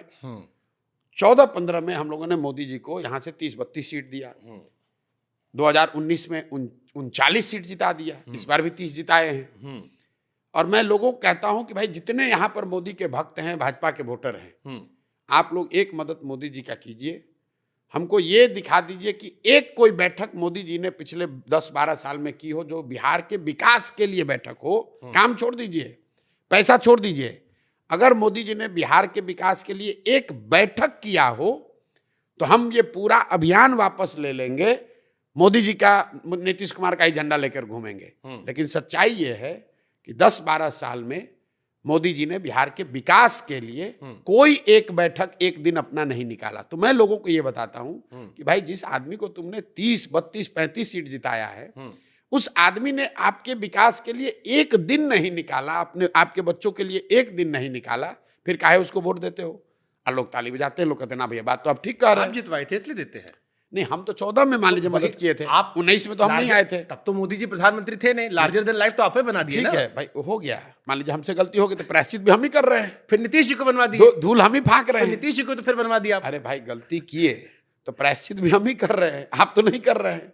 बनवाए इनको, हाँ, गलती हुई तो प्रायश्चित कर रहे हैं, गांव-गांव जाकर धूल फाँक रहे हैं। अब उसको सुधारने का देखिए जी, अगर एक बार को आप मान लीजिए कि आपने गलती की, तो आपके पास 2 विकल्प बार-बार हैं। की? नहीं, बार-बार की, मान लीजिए बार-बार की, तो आपके पास 2 विकल्प है। या तो उस गलतियों का पर चर्चा करते रहें, रिग्रेट करते रहें, या उस गलती को सुधारने के लिए प्रयास करें। तो मैं अब अगले जीवन के 10 साल 12 साल जो भी मैं कर सकता हूं, वो अब फिर इसमें उसको बिहार को सुधारने के लिए एक कंफ्यूजन फिर हमको आ रही है। एक कंफ्यूजन ये आ रही है, आपने कहा मैं एक चीज हासिल करता हूं, फिर मैं स्टेबल नहीं हो जाता तो कुछ और चाहता हूं जी। तो वो गलती की वजह से आपने नीतीश जी का साथ छोड़ा, मोदी जी का साथ छोड़ा, या आपको लगा यार अब तो बड़ा बोरिंग सा हो गया, कुछ नया लाइफ में ट्राई करते हैं? मेरे लाइफ का एक दौर था, हाँ, जिसमें मुझे ये जो चीज मैं कर रहा था कि मुझे इस चीज को करना है और इसको करके देश में दिखाना है, अपने को समझना है, देश को दिखाना है कि ये चीज मुझे आती है, मैं कर सकता हूँ। कर लिया, खत्म हो गई कहानी। आप ये कह रहे हैं कि जो किया वो गलत था, तो मैंने आपको कहा आप कह रहे कि वो लोग कुछ नहीं किए, इसलिए मैं कह रहा हूं। नहीं, अगर गलती है भी हाँ, तो उसका सुधार भी हम ही कर रहे हैं। अच्छा, एक सवाल मेरे मन में और आता है। लोग कहते हैं कि प्रशांत किशोर जी मोदी जी के साथ रहे, अब मोदी जी से बिल्कुल अलग विचारधारा अमरिंदर सिंह की है। उस टाइम तो, अब तो साथी हो गए, उस टाइम अलग थी। जगन मोहन रेड्डी, अरविंद केजरीवाल, स्टालिन या ममता बनर्जी, बिल्कुल कॉन्ट्रास्ट लोग हैं। तो आप क्या देख के चुनते थे? पैसा देख के चुनते थे, कंपटीशन देख के चुनते थे, या मोदी जी ने आपको आपके मन का नहीं दिया तो कहा आप मोदी जी को हराना शुरू कर देते हैं? दो तीन बातें। जिसको ऐसा लगता है कि पैसा के लिए काम किया, तो इतनी समझदारी तो आपको होनी चाहिए कि पैसा ज़्यादा कहाँ है, चुनाव जो लड़ रहा है उसको जिताने में, या जो जीत कर आ गया उसके साथ रहने में। तो अगर मुझे पैसा कमाना होता तो जिनको जिता कर लाए, मान लीजिए मोदी जी ने हमारे मन का नहीं दिया, अमरिंदर सिंह ने तो दिया होगा, नीतीश कुमार ने तो दिया होगा, ममता जी ने दिया होगा, स्टालिन ने दिया होगा, बढ़िया। सुनिए मेरी बात। तो अगर मुझे पैसे से मतलब होता तो सरकार बनने के बाद तो हम पैसा कमाने की संभावना तो वहां ज्यादा है। हम तो कभी सरकार में क्या ही रहे नहीं, हम तो आंध्र प्रदेश जीतने के बाद बंगाल चले गए। अगर हमको पैसा कमाना होता तो आंध्र प्रदेश में रहते, पैसा तो कमाए ना सर। आप सुन तो लीजिए आप मेरी बात, पैसा फैक्टर नहीं है। आपने कहा किस आधार पर चुनाव हाँ, किया, ये सारे इस बात को मैंने पहले भी बताया है। जब आप जीवन की शुरुआत कर रहे होते हैं तो आपके पास ये विकल्प नहीं है कि आप अपने चॉइस का ही काम करेंगे। बिल्कुल सही बात है। मोदी जी के साथ कैसे जुड़े? मोदी जी के साथ काम करने आए, न्यूट्रिशन पर काम करने आए, और क्योंकि वही पढ़ाई पढ़े, वही समझे हैं, वही जानते थे। धीरे धीरे रास्ता अलग हो गया, राजनीतिक सलाह देने लगे या उसमें कुछ काम किया। मोदी जी के साथ जब काम किया तो उनके साथ ये एक व्यवस्था थी कि जिस तरह की एक पैरेलल प्रोफेशनल सेटअप बनाई गई है चुनाव और चुनाव प्रबंधन और राजनीतिक दल की मदद के लिए, एक ऐसी व्यवस्था देश में सरकार के साथ भी बनाई जाएगी जो कि लेटरल इंट्रेंस के लिए होगी। और एक वो मेरी अपनी सोच है कि लेटरल एंट्री होनी चाहिए और बहुत बड़े पैमाने पर होनी चाहिए। उसका बहुत बड़ा फ्रेमवर्क उनके साथ मिलकर बनाया गया था। जब चुनाव के बाद वो बात नहीं बनी या किसी वजह से वो बिल्कुल नए थे, नहीं करना चाहते थे, तो हम उससे अलग हो गए। ठीक बात। फिर हम कुछ तो करेंगे। हाँ। तो मैं बिहार आया, नीतीश कुमार जी मिले, उन्होंने उस समय अपना मुख्यमंत्री पद छोड़ दिया था। तो कोई किसी ने इनको बताया था, भाई आप वो मोदी जी का जो कैंपेन चलाया वो लड़का तो बिहार का ही है। तो ये आए हमसे मिलने दिल्ली। तो हमने बताया सर आपने क्यों छोड़ दिया मुख्यमंत्री का पद? तब ये छोड़कर मांझी जी को बना दिया। मांझी जी बन गए थे फिर। तो इन्होंने कहा भाई हम तो इतना 10 साल काम किए, उसके बाद जनता ने हरा दिया हमको, तो अब हम किस मुंह से रहते हैं वहाँ, तो इसलिए मांझी जी को बना दिया। अब देखते हैं क्या होता है। तो उस समय मुझे कोई राजनीति में मेरी दिलचस्पी बिहार की नहीं थी, और बिहार के नागरिक होने के नाते हम लोगों ने लालू जी का जंगल राज देखा था, और ये भी देखा था कि नीतीश जी के आने के बाद कुछ सुधार यहाँ पर होता हुआ दिखा था। तो मैंने उनको कहा सर खाली चुनाव हारने की वजह से अगर आप छोड़ दिए हैं तो आप वापस मुख्यमंत्री बनिए, और हम लोग हर तरह से आपकी मदद करेंगे कि आप चुनाव जीत जाइए। उस समय नीतीश जी ने मुझे कहा भी कि भाई मेरे पास तो कुछ नहीं है, ना पार्टी भी नहीं बची है, अब तो मुख्यमंत्री का चेयर भी नहीं है, तो क्यों आइएगा? हमें बिल्कुल आएंगे सर, आप बिहार के मुख्यमंत्री बन जाएं, बिहार का भला हो से क्यों नहीं आएंगे? बिल्कुल आएंगे। आए और एक ही शर्त रखी थी कि आप वापस मुख्यमंत्री बनिए। तो आप रिकॉर्ड को जाकर देख लीजिए, हमारे सलाह के बाद नीतीश जी खुद से वापस आए, मुख्यमंत्री बने, उनकी मदद की गई, उनको जिताया गया। और सिर्फ जिताया नहीं, तो प्रशांत किशोर साथ के चलते एक पार्टी का जन्म हो गया। सुनिए, 7 निश्चय का कार्यक्रम भी बनवाया, बिहार विकास मिशन जो लेटरल इंट्रेंट की व्यवस्था थी वो भी बनवाया। लेकिन जब वो चुनाव चल रहा था तो 2015 में एक अरविंद केजरीवाल जी भी चुनाव जीते थे दिल्ली में, जनवरी में, नवंबर में हम लोग जीते बम्पर। तो आपस में एक सोशल मीडिया पर बकझक जो कह लीजिए कि कौन ज्यादा होशियार है, कौन ज्यादा बेहतर चुनाव की समझ रखता है। हाँ। कि भाजपा को, मोदी जी को अरविंद केजरीवाल और आम आदमी पार्टी ने हराया और यहाँ पर महागठबंधन ने हराया प्रशांत किशोर के साथ। तो जो सोशल मीडिया पर चिट चैट चला, तभी इकोनॉमिक टाइम्स में एक इंटरव्यू हुआ अरविंद केजरीवाल जी का, और उस इंटरव्यू में किसी ने कहा कि ये चर्चा है कि बिहार में जो महागठबंधन की मदद की है प्रशांत किशोर, ये कांग्रेस उनको लाकर अमरिंदर सिंह उनको पंजाब में लाना चाह रहे हैं। तब आम आदमी पार्टी की बड़ी हवा थी पंजाब में, उनको लगता था कि हम जीत रहे हैं, लगभग बड़ी हवा थी, माहौल बना था, बड़ी माहौल बना हुआ था। इस बार जो जीते इससे ज्यादा माहौल हाँ। था। तो अरविंद केजरीवाल का उस बयान, उसका उत्तर था कि अगर प्रशांत किशोर पर इतना ही भरोसा है तो प्रशांत किशोर आकर देख लें पंजाब में। और फिर ब्रैकेट में लिखा हुआ था कि इसको छापिएगा जरूर। हाय हाय। ऐसा ही मतलब इसको कहते हैं ना, सब कुछ करने का लेकिन ईगो हर्ट नहीं करने हाँ। तो फिर हम लोगों ने कहा यार ये तो लड़कों की आन पर बात हो गई, अब चलो पंजाब ही चलते हैं। तो अच्छा खासा बिहार में थे, छोड़कर लड़कपन भी है, थोड़ा अनुभवहीनता भी कह सकते का। हैं। एक बिहारी सब पर भारी। नहीं ऐसी बात नहीं, अब मैं वही मानता हूं। ईगो तो और क्या था इसमें सर? वो बिहारी नहीं, ईगो ही है, वही नहीं, आपको आ गया बेवकूफी है, नीरा बेवकूफी थी उस समय। लेकिन लगा यार ये आदमी ऐसे सामने से कह रहा चलो पंजाब, हाँ। तो जाके पंजाब उलझ गए, पंजाब उनको हराया भी। फिर जब पंजाब हो गया तो लोगों ने कहा यार सबसे बड़ी चुनौती क्या है, तो चलो यूपी में अगर कांग्रेस को जिता देंगे तो ये इससे बड़ा कोई गेम नहीं। फिर तो उससे बड़ा नहीं तो होगा। फिर वहां गए, नहीं गड़बड़ाए नहीं, ये तो लोगों को और लगता बाद है। में खटिया सब उठ गई थी। मैं बता रहा हूँ, खटिया तो बाद में आई, खटिया से पहले कुर्सी का जुगाड़ किया था मैंने। कांग्रेस ने उस समय कहा, मैंने उनको शर्त रखी थी कि उस समय प्रियंका गांधी राजनीति में नहीं थी, कि आप राजनीति में प्रियंका जी को लाइए, इनको सीएम का फेस बनाइए और हम लोग कैंपेन करेंगे और अकेले लड़िए, जीतिएगा। पहला नारा वहां का था 27 साल यूपी बिहार, हमारा ही राज्य है। हाँ। तो उसमें सपा और बसपा दोनों और भाजपा तीनों पर अटैक था। 8-9 महीना वो कैंपेन चला, जो खटिया बता रहे, उठी बैठी सब हुआ, लेकिन थोड़ी सी ग्राउंड पर सुगबुगाहट शुरू हो गई। कांग्रेसी बीइंग कांग्रेसीज, उनको लगा कि भाई अब जब थोड़ा बहुत माहौल बन गया है तो जो अखिलेश यादव सपा वाले 40 सीट नहीं दे रहे थे, अब 110 सीट दे रहे हैं। तो आप याद कीजिए 2017 में सपा से 110 सीट कांग्रेस को मिल गई। तो इन लोगों ने हम लोग को एक तरीके से बेच दिया, 110 सीट लिया। नतीजा ये हुआ कि पूरे कैंपेन की धज्जी उड़ गई, प्रियंका गांधी आई नहीं और हम लोग बुरी तरह हारे। हारने का पूरा दोष कांग्रेस पर नहीं गया, राहुल गांधी पर नहीं गया, प्रशांत किशोर पर फोड़ा गया। ठीक है, पंजाब जीते वो भूल गए, यूपी जीते उसका ठीकरा मेरे पर फोड़ा गया। फिर हम लोगों ने जीरो से शुरू किया। जब यूपी हार गए तो लोगों ने कहा अरे तो कुछ नहीं कर पाएंगे, तो फिर आंध्र प्रदेश गए, वो जीता, तमिलनाडु जीते, तेलंगाना जीते, दिल्ली जीते, महाराष्ट्र जीते, बंगाल जीते।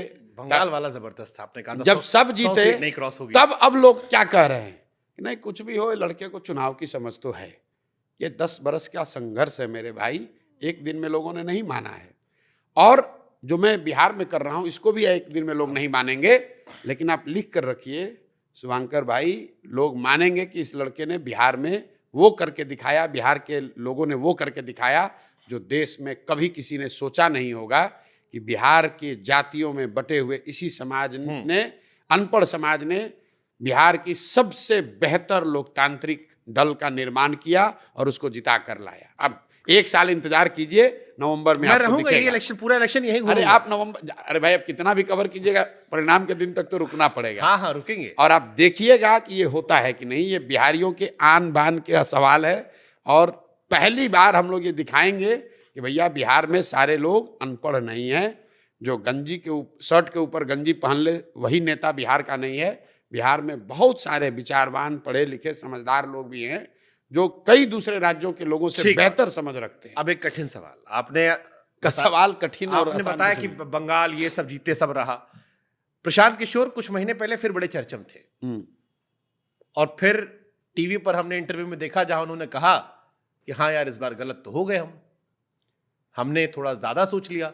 बिल्कुल सही अब- बात है। अब फिर अभी अब मैं आपको कॉन्फिडेंस देख रहा हूं। हाँ। अब क्योंकि अभी हाल फिलहाल में कहते हैं ना दूध की जली छाछ भी फूक फूक कर पीती है, तो अभी तो आप जल कर आए हैं बड़ा टीवी बिल्कुल नहीं, आप मेरी बात को सुनिए। जो मैंने अरे कहा सब- चुनाव से पहले, क्या है, 2020 का जमाना है, पॉडकास्ट और व्हाट्सएप का ही जमाना है। मैंने 5 महत्वपूर्ण बातें कही चुनाव से पहले। हमने सब सुनी है। सुन लीजिए, फिर से एक बार मैं रिपीट कर देता हूं।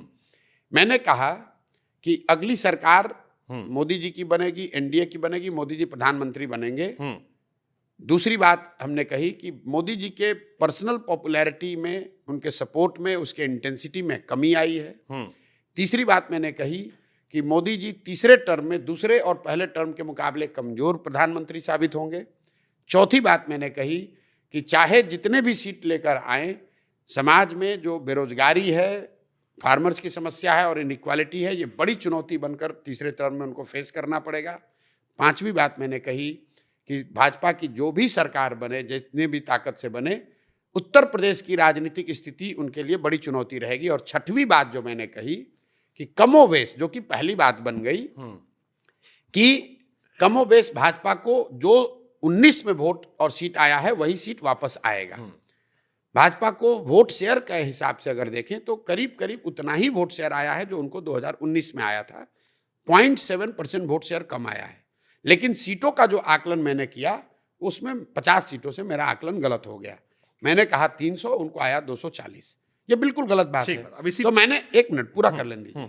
देखिए, जो लोग भी स्टैटिस्टिक्स को समझते हैं, सर्वे सेफोलॉजी को समझते हैं, कोई भगवान तो है नहीं। बिल्कुल सही बात। आकलन पूरा सही है, वोट शेयर सही है, सीट के कन्वर्जन में 50-60 सीट कम है, जो बड़ा गलती है, क्योंकि स्टैटिस्टिकली 3-4% से ज्यादा गलती नहीं होनी चाहिए।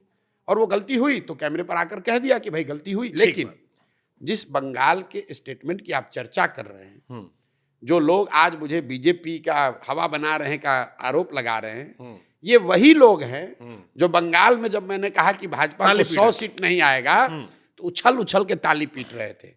लेकिन मैंने बंगाल में क्या कहा कि भाजपा को 100 से कम सीट आएगी। अब भाजपा को 5 भी आ सकती थी, 17 भी आ सकती थी, 50 भी आ सकती थी, 97 भी आ सकती थी, आया 77। ठीक बात। मैंने अभी 6 महीना पहले कहा जगन मोहन रेड्डी की बहुत बड़ी हार होगी आंध्रा में। लोगों ने बड़ा आश्चर्य किया। लोगों ने कहा तो चंद्रबाबू नायडू से आप पैसा ले लिए हैं इसलिए कह रहे हैं, ऐसा कैसे हो सकता है। जगन मोहन रेड्डी को 151 से घट के 11 सीट मिली है। तेलंगाना, मैं आ रहा हूं, तेलंगाना पर भी आ रहा हूं। मैं तेलंगाना को लेकर जो सवाल पूछा नाविका कुमार ने जब मैं पदयात्रा के शुरुआती दिन में कि कौन जीतेगा, चुनाव से 6 महीना पहले की बात है, तब कर्नाटक नहीं हुआ था। मैंने कहा था कि जो मुझे लगता है ये कठिन चुनाव है, लेकिन BRS should be through. These are my words, BRS should be through. Karnataka हुआ, बीआरएस ने बहुत गलती की। 6 महीना में चुनाव 6 महीने में बदलता है, लेकिन फिर भी वो मेरा दोस्त है। ठीक बात। अब आप देखिए, आपने कई लोग का नाम, लेकिन एक अंतिम बात मैं कहूंगा, ये जो आकलन है, बंगाल के आकलन और बिहार के आकलन और देश के आकलन में फर्क क्या है? फर्क यह है कि बंगाल में हम सिर्फ सर्वे और सेफोलॉजी नहीं कर रहे थे, बंगाल में हम काम भी कर रहे थे। बिहार में मैं सिर्फ सर्वे नहीं कर रहा हूं, बिहार में मैं 2 साल से गांव-गांव में चीजें बना रहा हूं और सर्वे भी कर रहा हूं। यहाँ जड़ थोड़ा आपका, तो यहाँ पर गलती होने की संभावना 100% तो कोई भी गारंटी नहीं कर, कोई भगवान नहीं है, लेकिन यहाँ पर गलती होने की संभावना कम है। फैक्चुअली आपकी बात मैं इसको समझ भी रहा हूँ। अब आपने कई इंटरव्यू, कई लोग का नाम लेते, एक नाम हम भी ले लेते हैं। आपने नाविका कुमार का नाम लिया, सौरभ द्विवेदी का नाम लिया, उस इंटरव्यू कहा। एक इंटरव्यू और बड़ा वायरल आपका हुआ अभी हाल फिलहाल में, पानी पीने, करण थापर जी। और आपने कहा कि मैंने कहीं कहा हो तो दिखाओ मुझे जी, मैंने कहीं कहा हो या तो सॉरी बोलो। फिर उसके बाद जब वो वीडियो उन्होंने डाला तो उसमें आपका ट्वीट भी मेंशन कर दिया जी, जिस ट्वीट में लिखा है कि आपने हिमाचल को लेके भी, उसमें ट्वीट जो था जी बिल्कुल, अब वो डाला जी, तो बात गलत हो, उसको कोई काफी लोग चर्चा कर रहे हैं। बिल्कुल। देखिए, करण थापर मेरे बड़े मित्र हैं। उसके बाद बात हुई वो रोज के बाद अक्सर होती है। अब बात समझ लीजिए, फैक्ट को पहले समझिए। कई लोगों ने कहा करण थापर को जो मैंने इंटरव्यू दिया है उससे पहले मैंने करण थापर को 4 इंटरव्यू दिए हैं और 1.5 घंटे लंबे इंटरव्यू। ऐसा नहीं है कि करण थापर से मैं कोई डर रहा हूं कि मैं इंटिमिडेट हो जाऊंगा। करण थापर ने जो सवाल किया और ये कहा कि आप हिमाचल में और गुजरात में हिमाचल और गुजरात के बारे में आपने प्रेडिक्शन किया था, हिमाचल में आप फैक्चुअली इनकरेक्ट थे। हाँ। मैंने उनको ये कहा कि मैंने ये कहाँ कहा है, वीडियो पर दिखाओ। आप जाकर फिर उस वीडियो को देखिए। मैंने कहा है कि आप वो वीडियो दिखाइए। उन्होंने ये नहीं कहा था कि आपका ट्वीट है, उन्होंने कहा था वीडियो कि अखबारों में लिखा गया है। मैंने कहा भाई अखबार तो कुछ भी लिख देगा। फिर उनके समर्थन में उन्होंने कहा कि नहीं आपने ट्वीट किया। ट्वीट क्या है उसको जाकर देखिए। Tweet is not about forecasting election. Tweet ये है कि जो चिंतन शिविर कांग्रेस का हुआ है, मैंने लिखा है कि इससे कोई बहुत बड़ा फायदा नहीं होगा। Congress is facing an impending defeat और something in Gujarat and Himachal. वो हिमाचल के इलेक्शन को लेकर कोई प्रेडिक्शन नहीं है, लेकिन अगर मान लीजिए हमने कहा तो कहा क्या है, आपको नहीं ठीक लगता ना कीजिए।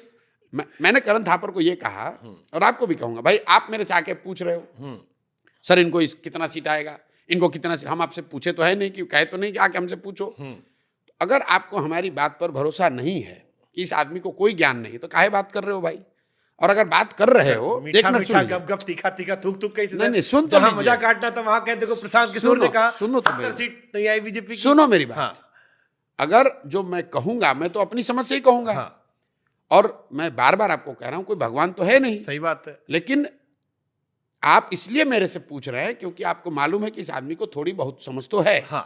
जब मैंने बंगाल में भी कहा था तो करण थापर से ज्यादा राहुल कंवल या नविका कुमार के इंटरव्यू में जहां मैंने कहा, राहुल कंवल ने कहा मुझे कि क्या बात करते हो प्रशांत जी, ऐसा कभी होता है, भाजपा के ट्रोल आपको मार डालेंगे, आपका जीना हराम कर देंगे।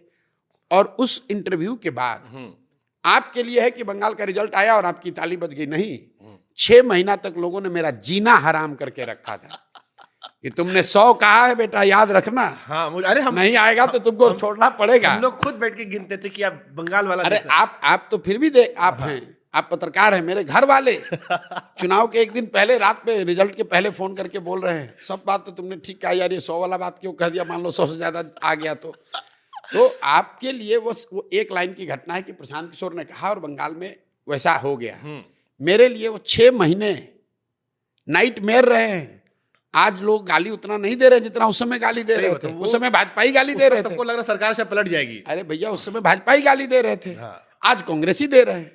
आप कुछ भी बोलिएगा तो गाली देगा ही देगा उसको। देखिए मेरे पिताजी ने बहुत एक अच्छी बात बताई है, जो कुछ नहीं करता है वो आलोचना करता है। उनको तो कुछ करना है नहीं, तो बैठे हुए हैं ट्वीट पे गाली दे रहे हैं, देते रहो भाई, उससे क्या फर्क। आपको मजा आता है इस सब में? मैं तो देखो मैं पेपर पढ़ता नहीं हूँ, न्यूज देखता नहीं हूँ, मेरे यहाँ टीवी नहीं अंदर, मैं टीवी देखता नहीं हूँ, पेपर पढ़ता नहीं हूँ, ट्विटर डिलीट कर दिया है फेसबुक मेरा है नहीं, तो गाली दोगे तो हमको खबर पहुंचती नहीं। लेकिन पिछले चुनाव तक तो एक्टिव थे आप। मेरा ट्विटर जो मैंने अभी अपने फोन से हटा दिया है, उस पर जाकर देखे 8 साल में मैंने कोई 60 या 62 ट्वीट किए हैं। इतना ट्वीट तो आजकल दिल्ली में लोग एक दिन में कर देते हैं। पैसा आता है ना आजकल। 8 बरस में मैंने 60-62 ट्वीट किए हैं, 8 बरस में। ठीक बात। यहाँ लोग एक दिन में 60 ट्वीट करते हैं। तो अब मैंने इसलिए हटा दिया है कि मैं बिल्कुल डिस्ट्रैक्ट नहीं होना चाहता हूँ। ना मुझे ट्विटर से मतलब है, ना आप देख लीजिए मेरा कोई फेसबुक नहीं अकाउंट।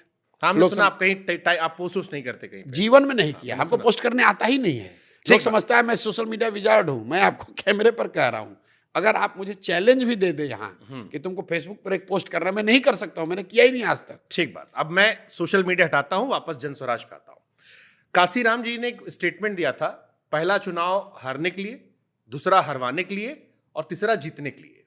एक आम आदमी पार्टी का अपवाद में हटा दूं तो मुझे ज्यादातर पॉलिटिकल पार्टीज का ऐसे ही राइज दिखता है। बीजेपी भी आई, हारी, जीती, हराई, फिर बाद में बन गई।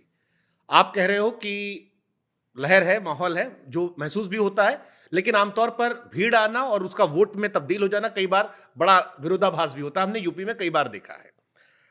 अब बिहार वो राज्य है जो लेन देन वाला राज्य है, पार्शियल जाता है। अगर जन स्वराज जो आपकी पार्टी होगी नहीं निकाल पाई अकेले, जो आमतौर पर किसी फर्स्ट टाइम लड़ने वाली पार्टी से प्रैक्टिकली नहीं पॉसिबल लगता, खासतौर पर बिहार जैसे राज्य में, लोगों के मन में बड़ा इंटेंस सवाल है, उसके बाद क्या करूं? देखिए कांसीराम जी बहुत बड़े नेता थे। मुझे लगता है कि पिछले 30-40 सालों में सोशल पॉलिटिकल मोबिलाइजर में उस आदमी से बड़ा कोई व्यक्तित्व समाज ने देखा नहीं पिछले 30-40 सालों में। उन्होंने जो बात कही बिल्कुल ठीक कही, लेकिन एक फर्क है, कांसीराम जी के जमाने में टेक्नोलॉजी का एवोल्यूशन इतना नहीं हुआ था जितना अब हो गया है। तो जो बात पहले आप पोस्ट कार्ड से बताते थे, पोस्ट कार्ड को पहुंचने में 10 दिन लगता था, अब आप ट्विटर और फेसबुक और यूट्यूब के माध्यम से 1 दिन में पहुंच रहा है। तो अगर आप ये सोशल मीडिया को हटा दें या डिजिटल जो टेक्नोलॉजी अवेलेबल है कम्युनिकेशंस के उसको हटा दें, तो बिल्कुल जनसुराज को भी उतना ही समय लगता है, कहीं इसमें कोई दो मत नहीं। लेकिन चूंकि टेक्नोलॉजी अवेलेबल है तो प्रशांत किशोर भले ही एक गांव में बोल रहे हैं, आज ऑन एन एवरेज 2 करोड़ लोग बिहार में डेली जनसुराज के वीडियो देखते हैं, डेली। ठीक बात। तो 2 करोड़ लोगों तक पहुंचने में कांसीराम जी को जितना समय लगा होगा उसके मुकाबले जनसुराज को कम समय लग रहा है। इसलिए नहीं कि जनसुराज वाले लोग ज्यादा काबिल हैं, इसलिए कि हम लोग को वो टेक्नोलॉजी का सपोर्ट है। सहमत है। दूसरी बात, जो नेता काम करता है 10 साल में, ये जो आपने जर्नी बताई लड़ने के लिए, हराने के लिए, जीतने के लिए, तो जनरली एक आदमी साल भर में, महीने में 10 दिन 15 दिन काम करता है। तो हमने तय किया है कि भाई 3 बरस में अगर हम विदाउट ब्रेक, बिना छुट्टी लिए हुए, बिना ब्रेक लिए हुए काम करूं, तो मुझे 10 बरस का काम 3 बरस में करना है। तो मोदी जी वाला हमको शुरू किया नहीं भाई, मोदी जी लोग बहुत बड़े हैं। मैं नहीं 18 घंटे में काम नहीं करते हैं। मैंने ये आपको कहा कि सामान्य जो राजनीतिक कार्यकर्ता है वो महीने में 10 दिन 12 दिन काम करते हैं। उसको दुकान भी चलानी है, उसको परिवार भी चलाना है, उसको काम भी करना है, उसको नौकरी भी करनी है। हम लोग जो काम, जितने number of days, working days अगर आप मेरा देखेंगे तो वो उतना ही है जितना शायद कांसीराम जी को लगा हो या दूसरे को लगा हो, लेकिन it is packed in 3 years। तो यू कॉन्फिडेंट कि आप जीत जाओगे? हम लोग, आई एम कॉन्फिडेंट कि जनसुराज आइदर अर्श पर होगा या फर्श पर होगा। मतलब या तो कुछ नहीं होगा, या तो जमानत जब्त हो जाएगी, या तो जमानत जब्त हो जाएगी। अगर जो बात हम लोग कह रहे हैं वो लोगों को समझ में नहीं आएगी और हम लोग का कुछ नहीं होगा।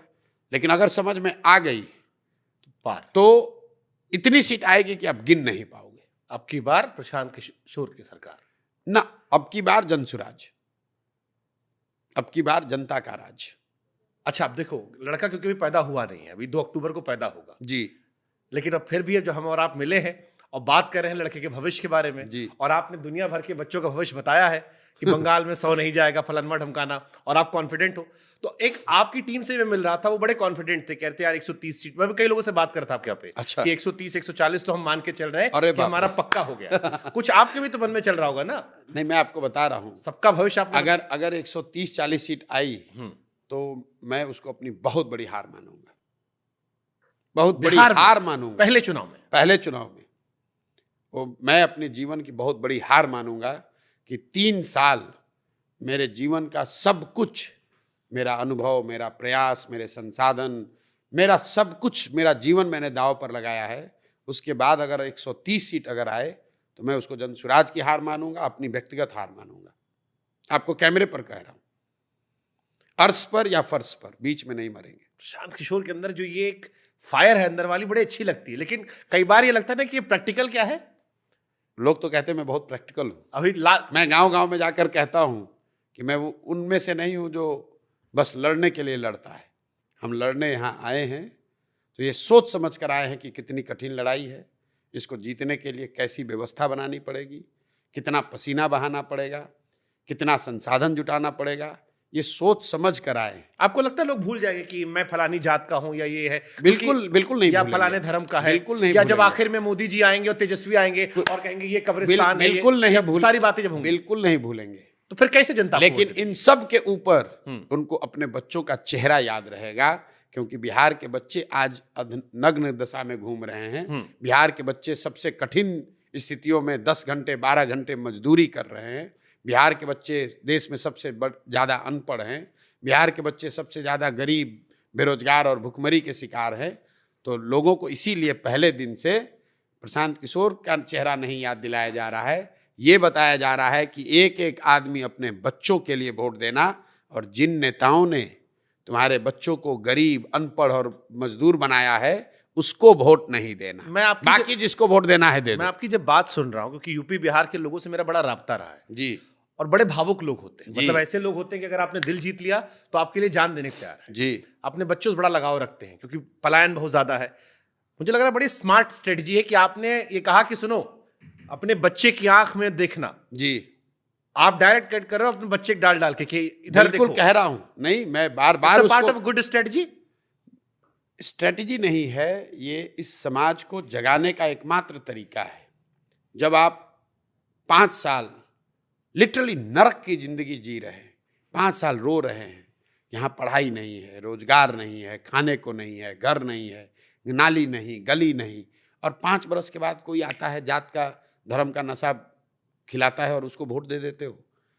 उस समय वो नशा उसको न चढ़े, उसको रोकने का एक ही उपाय है बच्चों की कसम। कि अपने बच्चों के सर पर हाथ रखकर, और ये मैं पूरे सभा में हर गांव में कराता हूं, अपने बच्चों के सर पर हाथ रखकर बोलो। और लोग बोलते हैं, लोग बोल रहे हैं, हर गांव में बोल रहे ये हैं भावुक करने वाली चीज है कि अपने बच्चों के लिए वोट दो, और मैं कहता हूं जिसको देना है दो। ये कभी नहीं कहा कि जनसुराज को दो, कभी नहीं कहा प्रशांत किशोर को दो, आगे भी नहीं कहूंगा। यही कह रहा हूं कि एक ही संकल्प लो, इस बार नेताओं के बच्चों को नहीं, अपने बच्चों के लिए वोट दो। सारा बात का क्या आप अपने ऊपर कहते गुड़ खा गुलगुले से परहेज कर लिए।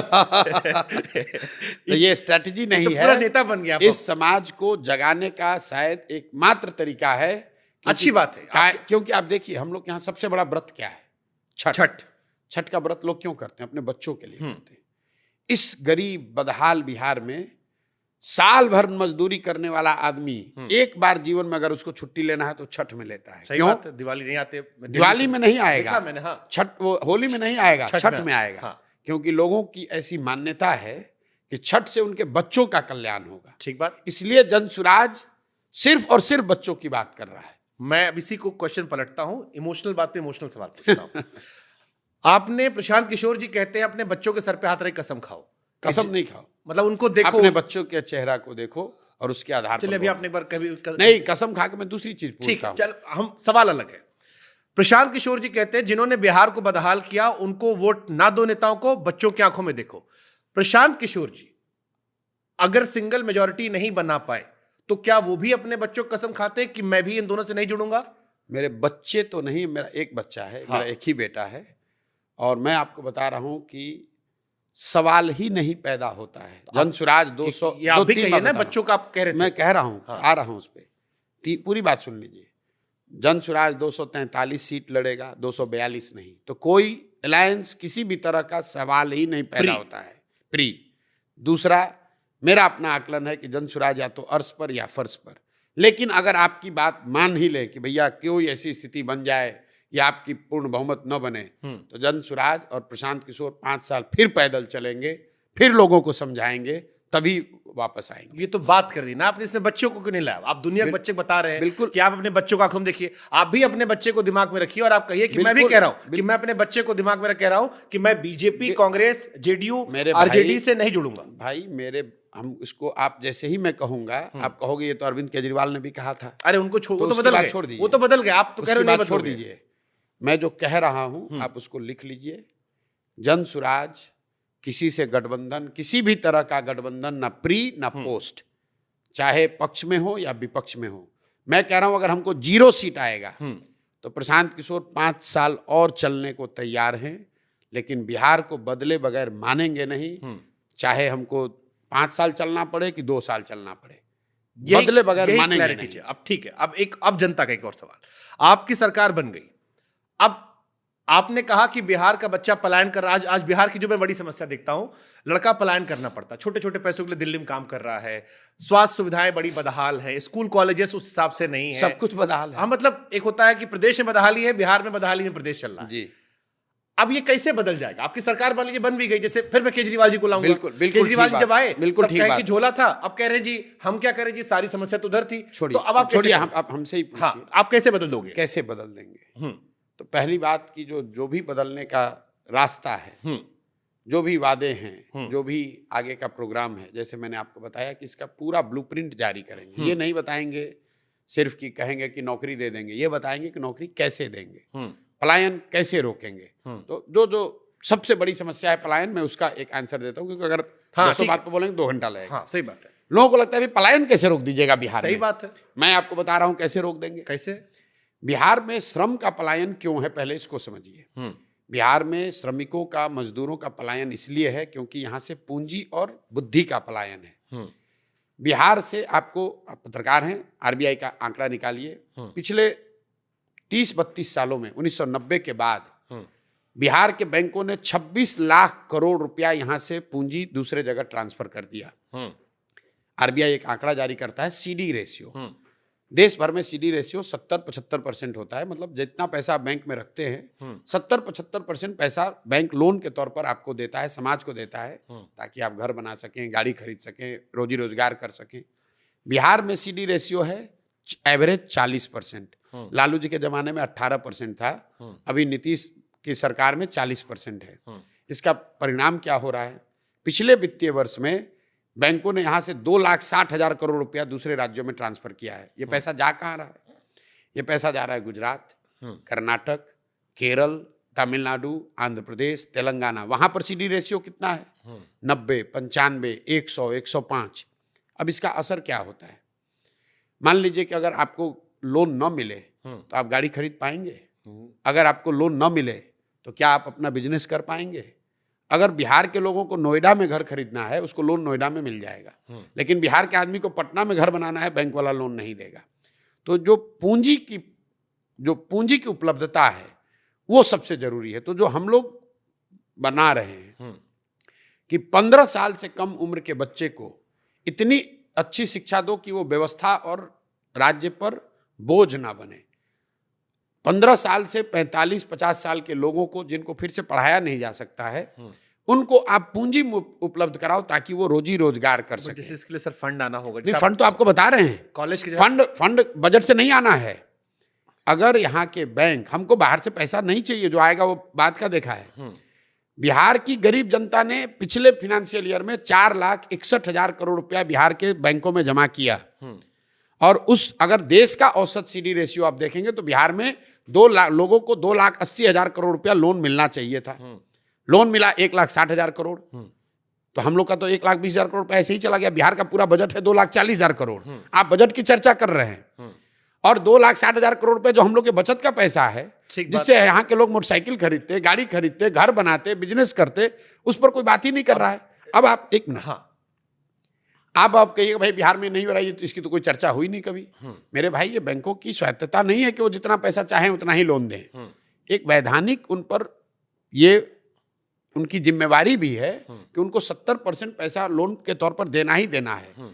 बजाब्ता मुख्यमंत्री के चेयरमैनशिप में एक कमेटी होती है जो कि हर महीने जिसको देखना है कि ये पैसा पूंजी लोगों को उपलब्ध हो। लेकिन बिहार में जैसे टीचर, दरोगा, डॉक्टर, इंजीनियर, अफसर बात नहीं सुन रहा है सरकार की, वैसे बैंकर भी नहीं सुन रहे हैं। एक मेरी बात पूरी होने दीजिए। आप इसका एक उदाहरण देखिए। मान लीजिए कि आप एक युवा हैं जिसको बाल काटने आता है बिहार में, आपके पास 20,000 रुपया है। आप बैंक में गए कि अगर हमको 80,000 रुपया लोन मिल जाए तो मैं एक सैलून डाल दूंगा, 4-5 लोगों को रोजगार भी दूंगा, अपना परिवार भी चलाऊंगा। बैंक से लोन मिला नहीं। अब आप 20,000 का इस्तेमाल कैसे करेंगे?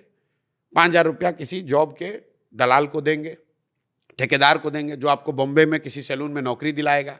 5,000 रुपया का ट्रेन का टिकट, बस का खरीदेंगे, वहाँ जाकर खोली में रहने का, स्लम में रहने का एडवांस देंगे। वो 20,000 का मूलधन भी गया, बॉम्बे में खर्चा हो गया। और जो आदमी यहाँ पर सैलून चलाकर एक छोटा व्यवसायी इंटरप्रेनर हो सकता था, 4 लोगों को रोजगार दे सकता था, अब वो बॉम्बे में जाकर मजदूरी कर रहा है, बाल वहाँ भी काट रहा है। बाल काटने उसको आता है, लेकिन वो बाल पूंजी के अभाव में मजदूर बन के काट रहा है। अगर उसको पूंजी होती तो बिहार में वो छोटा इंटरप्रेनर बन के होता है। आप नोएडा में देखिए, दिल्ली में देखिए, बॉम्बे में देखिए, जितने लोग काम कर रहे हैं, घर बनाने वाले, प्लम्बर हैं, इलेक्ट्रीशियन हैं, फॉल सीलिंग वाले, सब यूपी बिहार के लोग हैं। ठीक है। मेरे भाई, अगर बिहार में घर बनेगा तो वो लड़का दिल्ली में क्यों काम करेगा? मैं 100% और बिहार में घर कब बनेगा? पुराने जमाने में, हम लोग के पिताजी के टाइम में, उनके जनरेशन में घर कैसे बनता था? आपने 2 साल पैसा कमाया, कुछ पैसा बचाया, 4 कमरे बनवाए, फिर लिंटर करवाया, फिर पैसा आया तो 2 कमरे और बनवाए। अब क्या है? आप जाते हैं बैंक में, आपको 50 लाख रुपया लोन मिलता है, आप घर पूरा बनाते हैं। अगर उतने घर बन रहे हैं तो उतना ज़्यादा सीमेंट कंज्यूम हो रहा है, उतने ज़्यादा रोजगार के अवसर आ रहे हैं।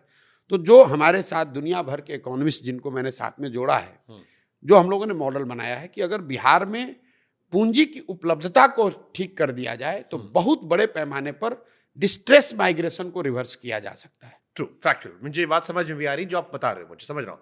लेकिन फिर मेरे मन में एक बहुत मासूम सा सवाल आ रहा है जो शायद बहुत सारे दर्शकों के मन में आएगा कि ये बात आप नीतीश जी को क्यों नहीं समझा पाए? इसलिए नहीं समझा क्या पाए, उनकी पार्टी में बड़े पद पर थे? नहीं, बड़े पद पे नहीं थे। मैं नीतीश जी की सरकार 15 में बनी, सब मैं ही कर रहा था। हाँ। इसलिए नहीं कर पाए कि नीतीश जी जिस विचारधारा से आते हैं उनके लिए पूंजी जो है वो टैबू है। बिहार को जिन लोगों ने चलाया है, ये समाजवाद के नाम पर इनके लिए पूंजी, capital, capitalist, wealth creation itself is a taboo. They want to distribute wealth without thinking about कि अगर वेल्थ क्रिएट नहीं करोगे तो डिस्ट्रीब्यूट कैसे करोगे। तो समानता समाज में लाने के दो तरीके हैं। जो ऊपर है नीचे वाले को ऊपर खींच के सबको बराबर किया जा सकता है। तो बिहार में ये जो डिस्टॉर्टेड सोशलिज्म है, इसमें एक नई तरह की व्यवस्था बनाई गई। इसमें ये तय, इन नेताओं ने तय किया कि सबको नीचे ला दो, तो बन गया समतामूलक समाज। बिहार में पहले, मैं सरकारी विद्यालय में पढ़ा हूँ बिहार में, हम लोग के यहाँ शिक्षा व्यवस्था बहुत अच्छी नहीं थी, कभी भी नहीं रही है।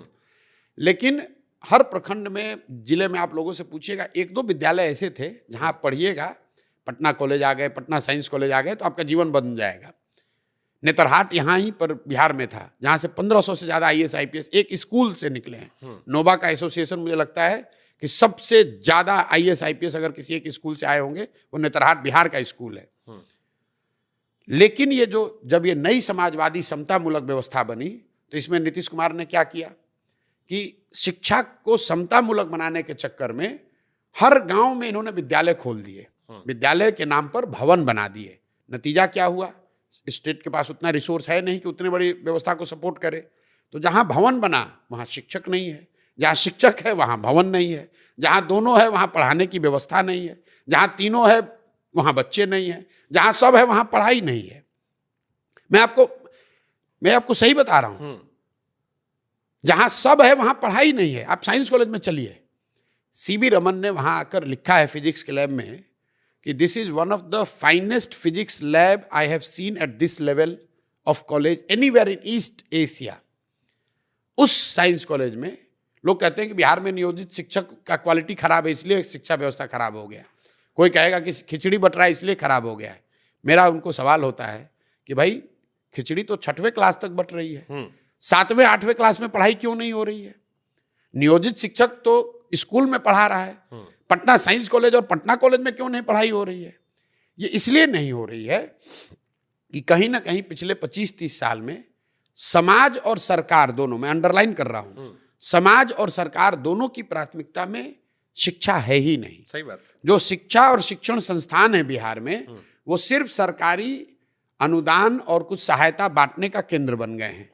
तो यहाँ बिहार में साइकिल योजना चलती है, तो जो गार्जियन है वो आकर मास्टर साहब से झगड़ा करता है कि मेरा साइकिल का पैसा कब आएगा, मेरा कपड़ा का पैसा कब आएगा। लेकिन वो ये नहीं पूछता है कि पूरे साल गणित के तो टीचर यहाँ है ही नहीं। ठीक बात। और समाज ने भी इसको ऐसे मान लिया और सरकार ने भी इनका इस्तेमाल कैसे शुरू किया। जितने शिक्षक हैं इनसे कभी आप स्वच्छता अभियान चलवा रहे हो, कभी इनसे वोटर बनवा रहे हो, कभी इनसे आप झाड़ू लगवा रहे हो, नीतीश कुमार उससे कभी शराबबंदी का काम करवा रहे हैं। तो ठीक बात। ये जिस दिन समाज और सरकार की प्राथमिकता, ऐसा नहीं कि हम लोग शिक्षा पे खर्च नहीं कर रहे हैं। बिहार सरकार में टोटल 50,000 करोड़ रुपए से ज्यादा हम लोग शिक्षा पर खर्च कर रहे हैं और 50 बच्चा भी यहां से पढ़कर नहीं निकल रहा है। तो ऐसी बात नहीं आप कह रहे कैसे सुधरेगा, बिल्कुल सुधार होगा। ठीक बात। बिहार में महिला साक्षरता एक बहुत बड़ा इशू है। एक तो साक्षरता ही बड़ा इशू है, ऊपर से महिला साक्षरता उससे बड़ा इशू जी। आपकी पार्टी का संविधान बन रहा था, कुछ राहे बगाहे कहीं से कान में सुनाई पड़ा कि उसमें महिलाओं की भागीदारी कम है, कुछ ने कहा है, हमने कहा पूछ लेंगे सीधे आपसे, आप बता देंगे। महिलाओं की भागीदारी के बारे में आपकी पार्टी में क्या सीन है? बिल्कुल, हम लोगों ने तय किया है कि as a first step, credible step, एक पूरे इस अभियान में हमने एक तय किया है कि हम लोग वोट के लिए गलत बात नहीं बोलेंगे। जैसे मैं कंट्रोवर्शियल बातें बोलता हूं कि बिहार में भूमि सुधार लागू होना चाहिए। मुझे किसी ने पूछा कि भाई आप ये बोलिएगा तो सवर्ण नाराज हो जाएगा। मैंने कहा तो होता है तो हो जाए। मुझे लोगों ने कहा मैं पहला आदमी हूं जो कह रहा हूं कि जन स्वराज की सरकार बनी 15 मिनट में शराबबंदी हटाकर फेंक देंगे। लोग कह रहे हैं कि भैया इससे तो महिला नाराज हो जाएगी। मैंने होता है होने दो, कोई दिक्कत नहीं है। झूठ नहीं बोलेंगे, जो सही लग रहा है वो बोलेंगे, जो जमीन पर देख रहे हैं वो बोलेंगे। और लोगों को ये बात समझ में आ रही है कि आदमी बोल रहा है बहुत कठोर बात, लेकिन अच्छी सही बात बोल रहा है। तो महिला के भागीदारी के लिए हम लोग कोई बड़ा प्रॉमिस नहीं कर रहे हैं, क्योंकि ये संभव नहीं है कि कल तक महिला बिल्कुल घर में है और कल मैं आकर कह दूं कि उसको 50% भागीदारी मिल जाएगी। लेकिन हम लोगों ने एक क्रेडिबल बात कही है कि हर लोकसभा क्षेत्र में कम से कम एक महिला नेत्री को हम लोग चुनाव जरूर लड़ाएंगे। तो मतलब बिहार में 40 जन सुराज की उम्मीदवार जरूर महिला होंगी, और अपने आप में वो 40 उम्मीदवारों का लड़ना बिहार के इतिहास की सबसे बड़ी घटना होगी। आज तक किसी दल ने यहाँ 40 महिलाओं को विधानसभा में टिकट नहीं दिया है एक साथ। तो जन सुराज का ये अभियान है, ये संकल्प है, और हम लोग इस बात को भी संविधान में महिलाओं की भूमिका रही जो लिखा गया है। बिल्कुल बिल्कुल। आज जो अभी 121 सदस्यीय संविधान बनाने वाली जो कमेटी है उसमें 14 महिलाएं हैं। 14 महिलाएं, और आपको लिस्ट में दे दूंगा, उसको चेक भी कीजिए आप कि 14 महिलाएं हैं कि नहीं। और ये भी देखिए कि उन महिलाओं का कैलिबर क्या है। ये खाली मत देखिएगा कि खाली महिला है, उनका प्रोफाइल भी है। और मैं चाहता हूं कि आप उन महिलाओं का कैलिबर देखिए कि किस कैलिबर की महिलाओं को यहाँ पर रखा गया है। ठीक बात, आपने कहा 40 लड़ाएंगे, अच्छी बात है, और महिलाओं की भागीदारी बढ़नी चाहिए, महिलाओं को होना चाहिए। लेकिन अब एक सवाल आता है कि चुनाव लड़ने के लिए पैसा भी चाहिए जी। और प्रशांत किशोर जी हर जगह छाती ठोक कहते हैं पैसा चिंता मत करो जी, अभी भी कह रहे और हैं कोई पूछता है तो कहते हैं पुराने दोस्त बनाए थे, हो जाता है जी। अब एक कहावत है ना कि भाई जब सियासत में बीच का मरहला नहीं होता, या तो होता है या नहीं होता है। अब आप नेता ना होते तो कोई कुछ ना पूछता, अब आप नेता है तो हर आदमी खोद खोद के पूछेगा, पूछना चाहिए। तो खोद के आदमी पूछ रहा है कि भैया पैसा आएगा कहाँ से? इतना पैसा आया कहां से? हर रोज आपका लाखों खर्चा है। अभी जो कार्यक्रम की क्या जबरदस्त भीड़ थी, यहाँ आदमी पत्रकार को बुलाता तो वो भी एक बार कुछ ब्रेकफास्ट खा के जाते हैं। आपको तो नहीं खिलाया मैंने हमको तो breakfast। अभी चलिए नहीं खिलाया, उम्मीद करेंगे रात को चाय पानी पिलाएं। लेकिन इतना पैसा कहाँ से ला रहे हैं? ठीक बात है, एकदम बिल्कुल सही बात कहा। इस अभियान के लिए जो पैसा है वो पैसा उन लोगों से ले रहे हैं जिन्होंने मैंने मदद पिछले 7, 8, 10 साल में करी है। और उसका मतलब नहीं सिर्फ पॉलिटिशियन नहीं, उन पॉलिटिकल पार्टी या उनके जो बेनिफेक्टर्स हैं, जिन राज्यों में मैंने लोगों को चुनाव जिताने में मदद की, उन राज्यों में बहुत बड़े बड़े इंडस्ट्रीज हैं, बहुत बड़े बड़े पैसे वाले लोग हैं जिन्होंने मेरा काम देखा है, जिनको थोड़ा बहुत ये विश्वास है कि अगर प्रशांत किशोर कुछ प्रयास कर रहा है तो इससे कुछ अच्छा निकल सकता है। मैं उनसे हाथ फैला रहा हूँ, उनसे मांग रहा हूँ कि इस अभियान को करने के लिए आप मेरी मदद कीजिए, और लोग मदद कर रहे हैं। मतलब लेकिन बीजेपी, कांग्रेस, टीएमसी, इनके जो जुड़े हुए इंडस्ट्रियलिस्ट हैं उनसे आप पैसा ले? इंडस्ट्रियलिस्ट हो, सब बिजनेसमैन हो, छोटे होता हो, नेता बड़े भी हो, नेता भी हो, बहुत लोग दे रहे हैं पैसा, बहुत लोग दे रहे हैं पैसा, दूसरी पार्टी के भी दे रहे हैं, गजब दे रहे हैं। और सुनिए, लेकिन ये पैसा सिर्फ अभियान के लिए मांगा जा रहा है। जब ये दल बनेगा और हम लोग चुनाव लड़ेंगे, उसका पैसा कहाँ से आएगा? उस पैसे की जो व्यवस्था हम लोगों ने की है कि बिहार में जन सुराज का संकल्प है। जैसे आपने 2012-13 में पहली बार देखा सोशल मीडिया का प्रयोग, तो वैसे आप डिसेंट्रलाइज फंडिंग देखेंगे पहली बार बिहार में। हम लोग का लक्ष्य है कि 2 करोड़ बिहार के लोगों से 100 रुपया लिया जाएगा। हम लोग वो व्यवस्था बना रहे हैं कि आप अपने मोबाइल से 100 रुपया जन सुराज को भेजिए, 100 रुपया, ज़्यादा नहीं। और अगर 2 करोड़ लोग 100 रुपया देंगे तो 200 करोड़ रुपया जमा हो जाएगा, और वो पैसा काफ़ी है बिहार में गरीब से गरीब आदमी को भी चुनाव लड़ाने के लिए। और इसकी पूरी जो पिरामिड हम लोगों ने बनाई है कि 2 करोड़ लोग 100 रुपया दे, 2 लाख लोग 1000 रुपया दे, और कम से कम 13 करोड़ की आबादी है बिहार की, और कम से कम 2000 आदमी ऐसा जरूर हो जो लाख रुपया दे। ये फंडिंग का पूरा ट्रांसपेरेंट व्यवस्था बनाए हैं। 2 अक्टूबर के बाद से आप इसको चेक कीजिए और मेरी गर्दन पकड़िए कि इस तरह से ये पैसा आ रहा है कि नहीं। अब 13 करोड़ की बिहार की आबादी बिल्कुल में, सहमत, आप जो कह रहे हैं नहीं, उसको देखेंगे भी। देखिए 13 करोड़ की बिहार की आबादी में 2 करोड़ लोग 100 रुपया नहीं दे सकते हैं? बिल्कुल देंगे। अभी वो व्यवस्था ही नहीं है, वो व्यवस्था हम लोग बना रहे हैं और वो पैसा लोग हम तो आगे जा ही नहीं रहे, हम तो अभी बात कर रहे हैं जी। अभी आपको जितना करोड़ों रुपया तो अभी भी खर्चा हो गया बिल्कुल होगा हो रहा 2 है, साल में, बहुत खर्च। अब भारत वो देश है, जितना हमने समझा है, अगर हम आपको 10 रुपए चाय पिलाते हैं तो कोई ना कोई हमारा भी उसमें हित होता है, या तो मोहब्बत होती है या आपको लेके कहीं होता है। अब लोगों के मन में सवाल यह है कि जो आदमी पैसा दे रहा है, कुछ उम्मीद तो वो भी कर रहा होगा। राहुल जी आरोप भी लगाते हैं मोदी जी पे कि देखिए चुनाव में फंडिंग करवाए थे अडानी जी, बाद में पोर्ट दे दिए, लखनऊ के एयरपोर्ट दे दिए। ऐसा है, वो बहुत बड़े लोग हैं, वो लोग देश चलाते हैं, हम देश नहीं चलाते, हम छोटा सा अभियान आपकी चला सरकार बनवाई थी महाराज। आपने कहा कि लोग पैसा क्यों दे रहे हैं, पैसा इसलिए दे रहे हैं कि उन्होंने उनके राज्य में जो सरकार चल रही है वो सरकार बनाने में हमारा कंधा उन्होंने देखा है, तो हमारा उनसे भाईचारा है। उनकी सरकार है, उसमें वो मंत्री हैं, उसमें कोई बिजनेसमैन है, उसमें कोई एमपी है, उसमें कोई एमएलए है, तो वो लोग मदद कर रहे हैं। इसलिए नहीं कि उनको तो वही कांसीराम जी वाला फॉर्मूला मालूम है कि प्रशांत जी को तो 10 साल लगेगा बिहार जीतने में, तो अभी वो बिहार में कॉन्ट्रैक्ट नहीं खोज रहे हैं। क्लियर हो गया होगा ना?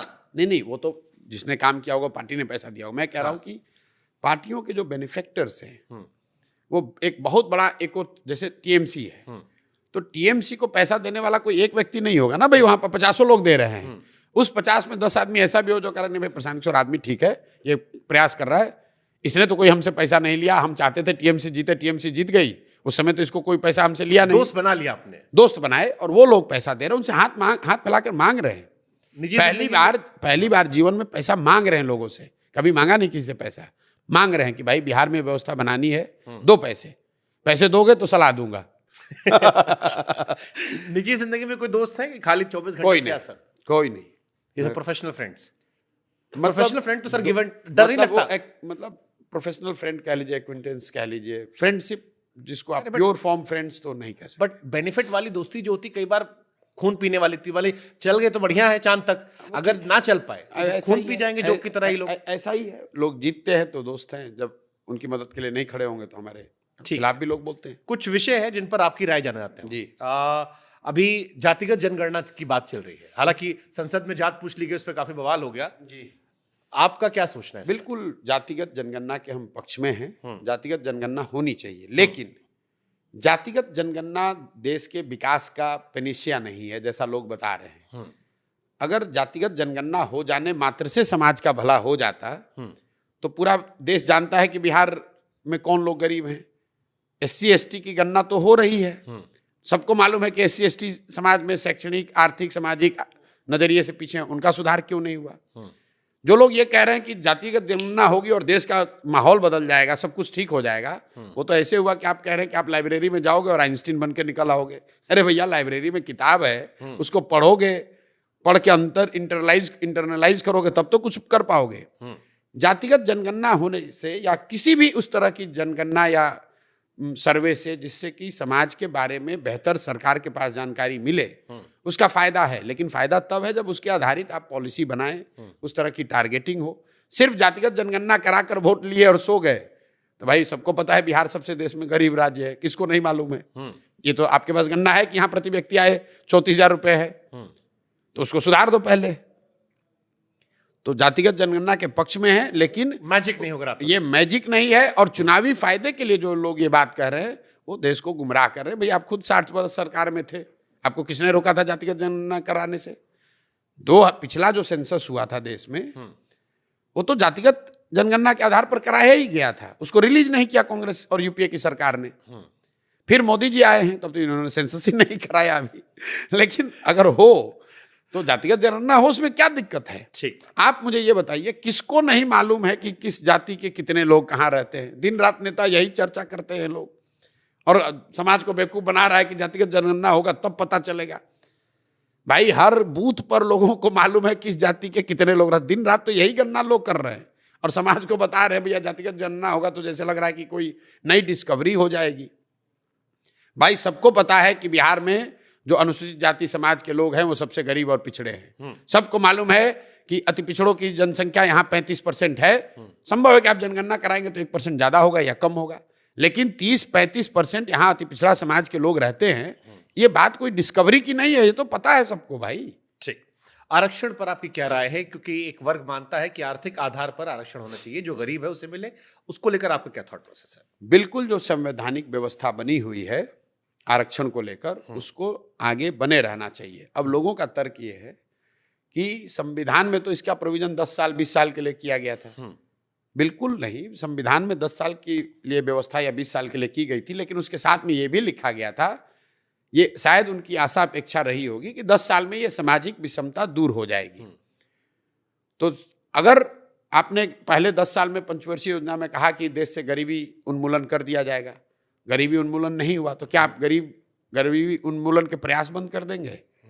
तो अगर आरक्षण से जो लाभ, जो स्थिति, जो आउटकम संविधान बनाने वालों लोगों ने किया होगा वो नहीं मिली, तो आपको आरक्षण को जारी रखना है। कब तक जारी रखना है? तब तक जारी रखना है जबकि उन वर्गों को जो कि जिनको आरक्षण मिल रहा है उनकी सामाजिक, शैक्षणिक, आर्थिक स्थिति सामान्य वर्ग के बराबर ना हो जाए। जब बराबर हो जाए तो आप हटा लीजिए आरक्षण। ठीक। जॉब प्रमोशन में रिजर्वेशन होना चाहिए, प्राइवेट कंपनीज में रिजर्वेशन होना चाहिए। जन स्वराज में हम लोग इसके आगे जाकर बोल रहे हैं। मान लीजिए कि आपने जॉब में रिजर्वेशन दे दिया, इतनी बड़ी राजनीति होती है। बिहार में 13 करोड़ की आबादी में सरकारी नौकरियों में 23 लाख लोग हैं। चपरासी से लेकर मुख्य सचिव तक सबकी गणना कर लीजिएगा तो टोटल 23 लाख लोगों को बिहार में सरकारी नौकरी है। प्रतिशत के टर्म में हुआ 1.97%। मतलब 98% आदमी को तो सरकारी नौकरी से कोई लेना देना ही नहीं है, ना उसको मिला है ना आगे मिलने वाला है। और उसी 2% में रिजर्वेशन 20% होना चाहिए कि 60% होना चाहिए, उसी में लड़ा कर पूरे समाज को मार दिया। अब लोग कहते हैं भैया प्राइवेट सेक्टर में भी होना चाहिए, चलो उसको भी जोड़ दो। अगर आप प्राइवेट सेक्टर में भी रिजर्वेशन कर दो तब भी 25% होगा, 30% होगा। भाई 40% समाज है जो इसके पास ना सरकारी नौकरी है, ना उसके पास प्राइवेट नौकरी है, ना उसके पास जमीन है, ना शिक्षा है, उसको तो इसका लाभ मिल ही नहीं सकता है। तो समानता की जो बात है, जो जन स्वराज के संविधान में हम लोग लिख रहे हैं, जो कह रहे हैं कि अगर आप समानता की बात कर रहे हैं तो समानता का अधिकार शिक्षा में, भूमि में, पूंजी में, ये तीनों में होना चाहिए। तभी आपको सरकारी नौकरियों में या प्राइवेट नौकरियों में आरक्षण के साथ साथ अगर ये तीनों करोगे तभी आपको समाज में समता मूलक समाज की जो परिकल्पना लोग करते हैं तभी वो आपको देखने को मिल सकती है। और जनस्वराज आएगा तब जब टिकट से चुनाव लड़ेंगे। अब जनता पूछती है कि जनस्वराज में टिकट पाने का क्या आधार होगा, क्यों ये सवाल बता रहा हूं, क्योंकि बहुत सारे यूट्यूबर्स थे जो मुझसे कहे कि प्रशांत जी ने कहा था कि सारे यूट्यूब पत्रकारों को बचा लेंगे, कोई केस हुआ बाद में भुला गए। फिर कुछ लोग कहे कि वाईफाई लगवाने कहे थे, वो भी नहीं लगवाए हमारे लिए। अब वो कह रहे हैं कि हमको डर लग रहा है कि प्रशांत जी के इर्द गिर्द बड़े बड़े अधिकारी रहते हैं और कई सारे, अब कर्पूरी ठाकुर जी के शायद कोई खानदान से भी आपके यहाँ ज्वाइन कर लिया है या कई और दूसरी पार्टी से। अब वो कह रहे हैं वो बाकी पार्टी से भी लेने लगे हैं। तो फिर हम लोग को डर है कि जो युवाओं में उम्मीद थी कि झंडा हम बुलंद किए, टिकट नेताजी का लड़का ले जाएगा। देखिए ऐसा है, मैंने जन स्वराज अभियान जब शुरू हुआ तो एक स्टडी कराया था, एक आंकड़ा जारी किया था। पिछले 30 वर्ष में बिहार में जितने लोग सांसद विधायक बने हैं वो किसी भी दल से बने हो, सिर्फ 1250 परिवार के लोग ही, ये रिवीलिंग डेटा है, सिर्फ 1250 परिवार के लोग ही बिहार में सांसद विधायक पिछले 30 वर्ष में बने। दल कोई भी रहा हो। आपको एक उदाहरण देता हूं। यहां पर अभी डिप्टी सीएम है सम्राट चौधरी जी, वो भाजपा के नेता हैं। सम्राट चौधरी जी कौन है? इनके पिताजी हैं शकुनी चौधरी। शकुनी चौधरी जी जब कांग्रेस का राज था तो उसमें विधायक और मंत्री थे। जब लालू जी का राज आया तो शकुनी चौधरी जी उसमें भी विधायक मंत्री बने। जब नीतीश जी का राज आया तो उसमें भी विधायक मंत्री शकुनी चौधरी बने। जब मांझी जी बने तो उसमें भी शकुनी चौधरी विधायक मंत्री थे।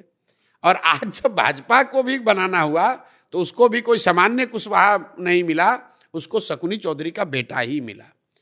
तो कुछ चंद परिवारों का राजनीति पर ऐसा कब्जा है कि उससे बाहर राजनीति जाती ही नहीं है।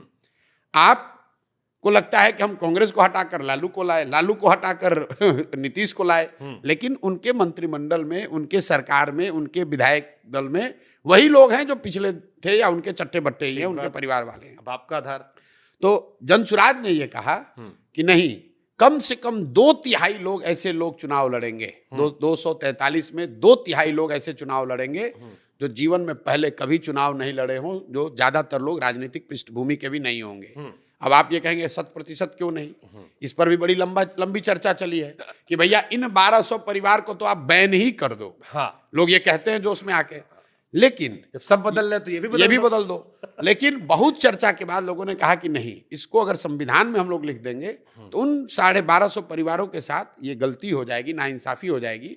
उसमें संभव है कि बहुत कुछ अच्छे लोग भी हों। ठीक बात। तो लेकिन 2/3 सीट अब 2/3 निश्चित सीट- तौर पर हाँ। उन लोगों को मिलेगा जो राजनीतिक तौर पर पहले चुनाव नहीं लड़ते रहे, नए चेहरे आपको देखने को उसमें कोई मिलेंगे। क्राइटेरिया होगा ना सर कि गरीब है, जात से है, पैसा वाला है, या जो पैसा दे रहा है?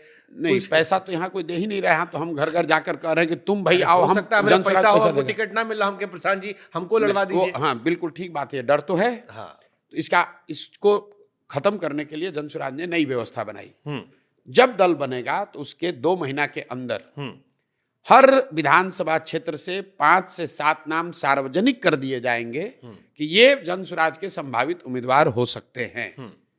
और उन 5-7 लोगों में जनता के पास साल भर ये अवसर होगा चुनने का कि इसमें सबसे बेहतर और काबिल व्यक्ति कौन है जो जनस्वराज का उम्मीदवार होना चाहिए। मैं आपको उदाहरण देना चाहता हूं कि आप बताइए कि अमेरिका में रिपब्लिकन पार्टी का उम्मीदवार, प्रेसिडेंशियल उम्मीदवार कौन होगा, ये कोई एक कमेटी तो तय नहीं करती है। जिसको नॉमिनेशन चाहिए, जिसको चुनाव लड़ना है, वो नॉमिनेशन देता है, प्राइमरीज होती है, 6 महीना लोग प्रचार प्रसार करते हैं, अपनी बात रखते हैं, फिर रिपब्लिकन पार्टी के जितने डेलीगेट्स हैं वो मिलकर चुनाव करते हैं कि भैया जितने लोग हैं सबकी बात सुनने के बाद कौन सा आदमी रिपब्लिकन पार्टी का सबसे बेहतर कैंडिडेट हो सकता है। तो एक तरीके से आप वो प्राइमरीज को देखेंगे। नवंबर में आप आए, इसी नवंबर में दल बनने के 2 महीने के अंदर पूरे 243 सीट पर आपको संभावित उम्मीदवारों की सूची जारी कर देंगे, ताकि लास्ट में आकर पैसा देकर गमछा फेंक कर कोई आ ही ना सके। आपने एक बात कही कि अधिकारियों की, तो मैं आपको कैमरे पर कह रहा हूं, करीब करीब 225 IAS IPS या उनके समकक्ष नौकरियों के लोग छोड़कर आज बिहार में जनस्वराज से जुड़े हैं। और ये एक हमारे लिए खुशी की भी बात है और चुनौती भी है। सबकी उम्मीदें होंगी टिकट? नहीं, उसमें ज़्यादातर लोग हैं जो ये चाहते हैं कि भैया हम लोग तो जीवन में बहुत यहाँ कष्ट झेले हैं, जीवन के फैग एंड में अगर लग रहा है कि बिहार में कोई सुधार हो जाए तो हम लोग इसमें कंधा लगाना चाहते हैं। कुछ लोग इसमें चुनाव लड़ने वाले भी हैं। चुनौती इसलिए है जो आप बात कह रहे हैं कि अगर इनमें से कई काबिल लोगों को चुनाव लड़ा दिया जाए तो लोगों की ये धारणा बनेगी कि भैया ये तो सब ब्यूरोक्रेट लोग ही आ गए। खुशी की बात यह है कि भाई इतने पढ़े लिखे समझदार लोग, अच्छे लोग, कम से कम उनको ये हम लोगों ने होप तो दिया है कि भाई बिहार में भी कुछ हो सकता है। एक प्रयास तो हो रहा है। लोग रिटायरमेंट के बाद 10 साल से कोई दिल्ली में है, कोई लखनऊ में है, कोई हैदराबाद में छोड़कर आ रहा है, कह रहा है ना भैया पहली बार उम्मीद जगी है, बिहार में कुछ हो रहा है, इसमें तो कंधा जरूर लगाएंगे। तो मैं उनको भगा भी नहीं सकता हूँ। उनके अनुभव का, उनकी विद्वता का लाभ भी मिलना चाहिए, लेकिन ऐसा नहीं है कि वही लोग चुनाव लड़ेंगे। उस पर भी बिल्कुल समझ बनी हुई है कि ज़्यादातर लोग उसमें चुनाव नहीं लड़ने वाले। मतलब बिहार हम पहली बार है, लेकिन सवाल सब बिहार का सही लाए इसका मतलब। हाँ बिल्कुल ठीक, आप सवाल जनता से पूछ रहे हैं। आप बिहार में फॉलो किए जाते हैं इतने, इसीलिए हम सब लेके आए। नहीं, आपके जो शो पर सेलिब्रिटी लोग या बड़े बड़े चेहरे आकर जनस्वराज की तारीफ कर रहे हैं, वो हवा में नहीं कर रहे हैं। वो हमारे मित्र हैं ऐसा इसलिए नहीं कर रहे हैं। हम उनको पैसा नहीं दे रहे हैं, वो हमारे PR एजेंट नहीं हैं। जैसे उनको लग रहा है कि बिहार में कम से कम प्रयास तो कोई कर रहा है। ये हम भी कह रहे हैं। जीतना हारना छोड़ दीजिए, इतनी बात तो सब बिहार में कह रहा है। सही बात है कि भाई प्रयास तो कोई कर रहा है। जो बात कह रहा है वो ठीक है, कर पाएगा कि नहीं वो अलग बात है, लेकिन अगर हो जाए तो बड़ा अच्छा है। इतनी बात ये सब कह रहे हैं। और उसके बाद जो सवाल बच रहे हैं वो हम आपके सामने पेश कर रहे हैं। अब एक सवाल और आया कि प्रशांत किशोर जी, अब रात के 12 बजने वाले आप हैं। हर सवाल पे हमारा सवाल हुआ, हम थोड़ा हमको पॉज करना पड़ता है ना, आप पूरा डिटेल देते हैं इसलिए हम रुक जाते हैं। सवाल भी नहीं छोड़ सकते, इतना दूर 1000 किलोमीटर आए हैं। हाँ, तो अभी आपकी भोजपुरी जो है वो यूपी वाली भोजपुरी है, हमारे अवधि है, अवधि है। हमारे बाहर अवधि बोला जाता है। हाँ। यहाँ भोजपुरी, हम गोरखपुर से आगे भोजपुरी है, हमारे बाहर अवधि बोला जाता है। हाँ ठीक बात है। ठीक है। एक मुस्लिम अपीजमेंट की बात चल रही है। कई सारे मुस्लिम लड़कों ने मुझे मैसेज किया कि प्रशांत किशोर जी ने हर रैली, हर भाषण में कहा कि, या पिछड़ों को कहा कि देखो तुम लोग इन्हीं को तो वोट देते हो आखिर में। ये बात वो सवर्णों से नहीं कहते। वो बातें, उनकी जो बातें होती है, टारगेट जो होता है वो तेजस्वी यादव, RJD या मुसलमान या शेड्यूल कास्ट उनको होता है। वो अपनी जात वालों को नहीं बोलते या बीजेपी के टुवर्ड उतना नहीं दिखाते जितना ऐसा लगता है कि तेजस्वी यादव ही मुख्यमंत्री हैं, सारी दुश्मनी तेजस्वी से उनकी है। नहीं, ऐसी बात नहीं है। मैं हर पूरे अभियान का जो मूल में बात है कि बिहार में जो राजनीतिक बंधुआ मजदूरी है, जहां लोग लालू के डर से भाजपा को और भाजपा के डर से लालू को वोट पिछले 30 साल से दे रहे हैं, उसी राजनीतिक बंधुआ मजदूरी से तो बाहर निकालने की बात है। मैं मुसलमानों को क्या कह रहा हूं, मैं मुसलमानों को जाकर डंके की चोट पर कह रहा हूं कि तुमको वोट आरजेडी को देना है, दो। लेकिन प्रशांत किशोर की बात मानो ना मानो, जो बात आपके पैगंबर साहब ने बताई, जो बात इस्लाम में बताई गई है सियासी मामलों के बारे में, कम से कम उस पर गौर फरमाइए। मुसलमान आज बिहार में देश मतलब दलितों के बाद सबसे ज्यादा गरीब और फटेहाल है, फिर भी मुसलमान आरजेडी को वोट देता है। मुसलमान ये खड़ा होकर कहता है कि भाई हम क्या करें, हम तो भाजपा से के वजह से देते हैं, भाजपा के डर से देते हैं, लालू जी के अलावा कोई विकल्प नहीं है, हमको तो सबने ठगा है। तो मैं उनको कुरान के हवाले से बताता हूं कि भाई पैगंबर साहब ने कहा कि जिस कौम को अपने रहनुमाओं की समझ न हो उसके ऊपर जालिम हुक्मरानों को मुसल्लत कर दिया जाता है। तो अगर आप ये कह रहे हैं कि आज के हुक्मरान जालिम हैं, तो पैगंबर साहब की बात कही हुई गलत तो हो नहीं सकती। उस पूरे लाइन को पढ़ो। उन्होंने कहा कि जालिम हुक्मरान आप पर तब मुसल्लत किए जाएंगे जब आप गलत रहनुमाओं का चुनाव करेंगे। तो आप खुद ही कह रहे हैं कि आज के जो रहनुमा हैं, आपने जिनको रहनुमा बनाया, आज के जो हुक्मरान है वो जालिम है। इसका मतलब है कि जिसको आपने रहनुमा बनाया वो गलत आदमी था। कुरान के हवाले से मैं उनको बता रहा हूं कि इस्लाम में ये बताया गया है, कुरान की शुरुआत का पहला वर्ड है इकरा। इकरा का मतलब है पढ़ो। और जिस कौम के कुरान सबसे पवित्र ग्रंथ की शुरुआत होती है इस वर्ड से कि पढ़ो, वो कौम आज अपने बच्चों की पढ़ाई की चिंता ही नहीं कर रहा है, वो सबसे अनपढ़ कौम बन गया है। जिस कौम में इस्लाम में बताया गया है कि अपने बच्चों के साथ इंसाफ करना, अपने बच्चों की अच्छी तरबियत और परवरिश करना, उनके साथ इंसाफ करना, ये सुन तो लीजिए, ये अल्लाह की एक तरह से उनको इंस्ट्रक्शन है कि आपको करना है। और आप अपने बच्चों का जो हक मार कर जा रहे हैं, जो लूट रहे हैं आपके बच्चों को, जिन्होंने अनपढ़ मजदूर बनाया है, उन बच्चों की चिंता न करके भाजपा के डर से लालटेन को वोट दे रहे हो। यार आपको लग रहा है केवल डर से वोट दे रहा है? बिल्कुल, मुसलमान सिर्फ भाजपा के डर से वोट देता है। और यही बात मैं मुसलमानों को कह रहा हूं कि भाई आप कहते हो कि आप अल्लाह को छोड़कर किसी से नहीं डरते हो, और यहाँ हालात ये है कि भाजपा का डर दिखाकर चोर बदमाश डकैत भी आपसे वोट ले जाता है। मुझसे कहा कि उन्हें इस बात का भी डर है कि प्रशांत किशोर मुसलमानों से बात कर रहे हैं, कहीं वोट कटुआ ना बन जाए वो। भाई देखिए, ये मुसलमान, आप दिल्ली के मुसलमानों से बात कर रहे हैं, मुसलमानों की हालात के लोगों ने हमें भी नहीं, बस दिल्ली मतलब जो बिहार के भी तो बहुत बड़ी संख्या में वहाँ लोग रहते हैं। जो मुसलमान यहाँ जन स्वराज को ध्यान से देख रहा है, गौर से 2 साल से, बिल्कुल उसके मन में हर तरह के सवाल हैं, होने भी चाहिए। जैसे भी जो माइनॉरिटीज हैं उनके मन में सुरक्षा, डर, कहीं ठगे ना जाएं, ये सब, क्योंकि ये समाज इतनी बार ठगा गया है कि उसका सवाल करना जायज है।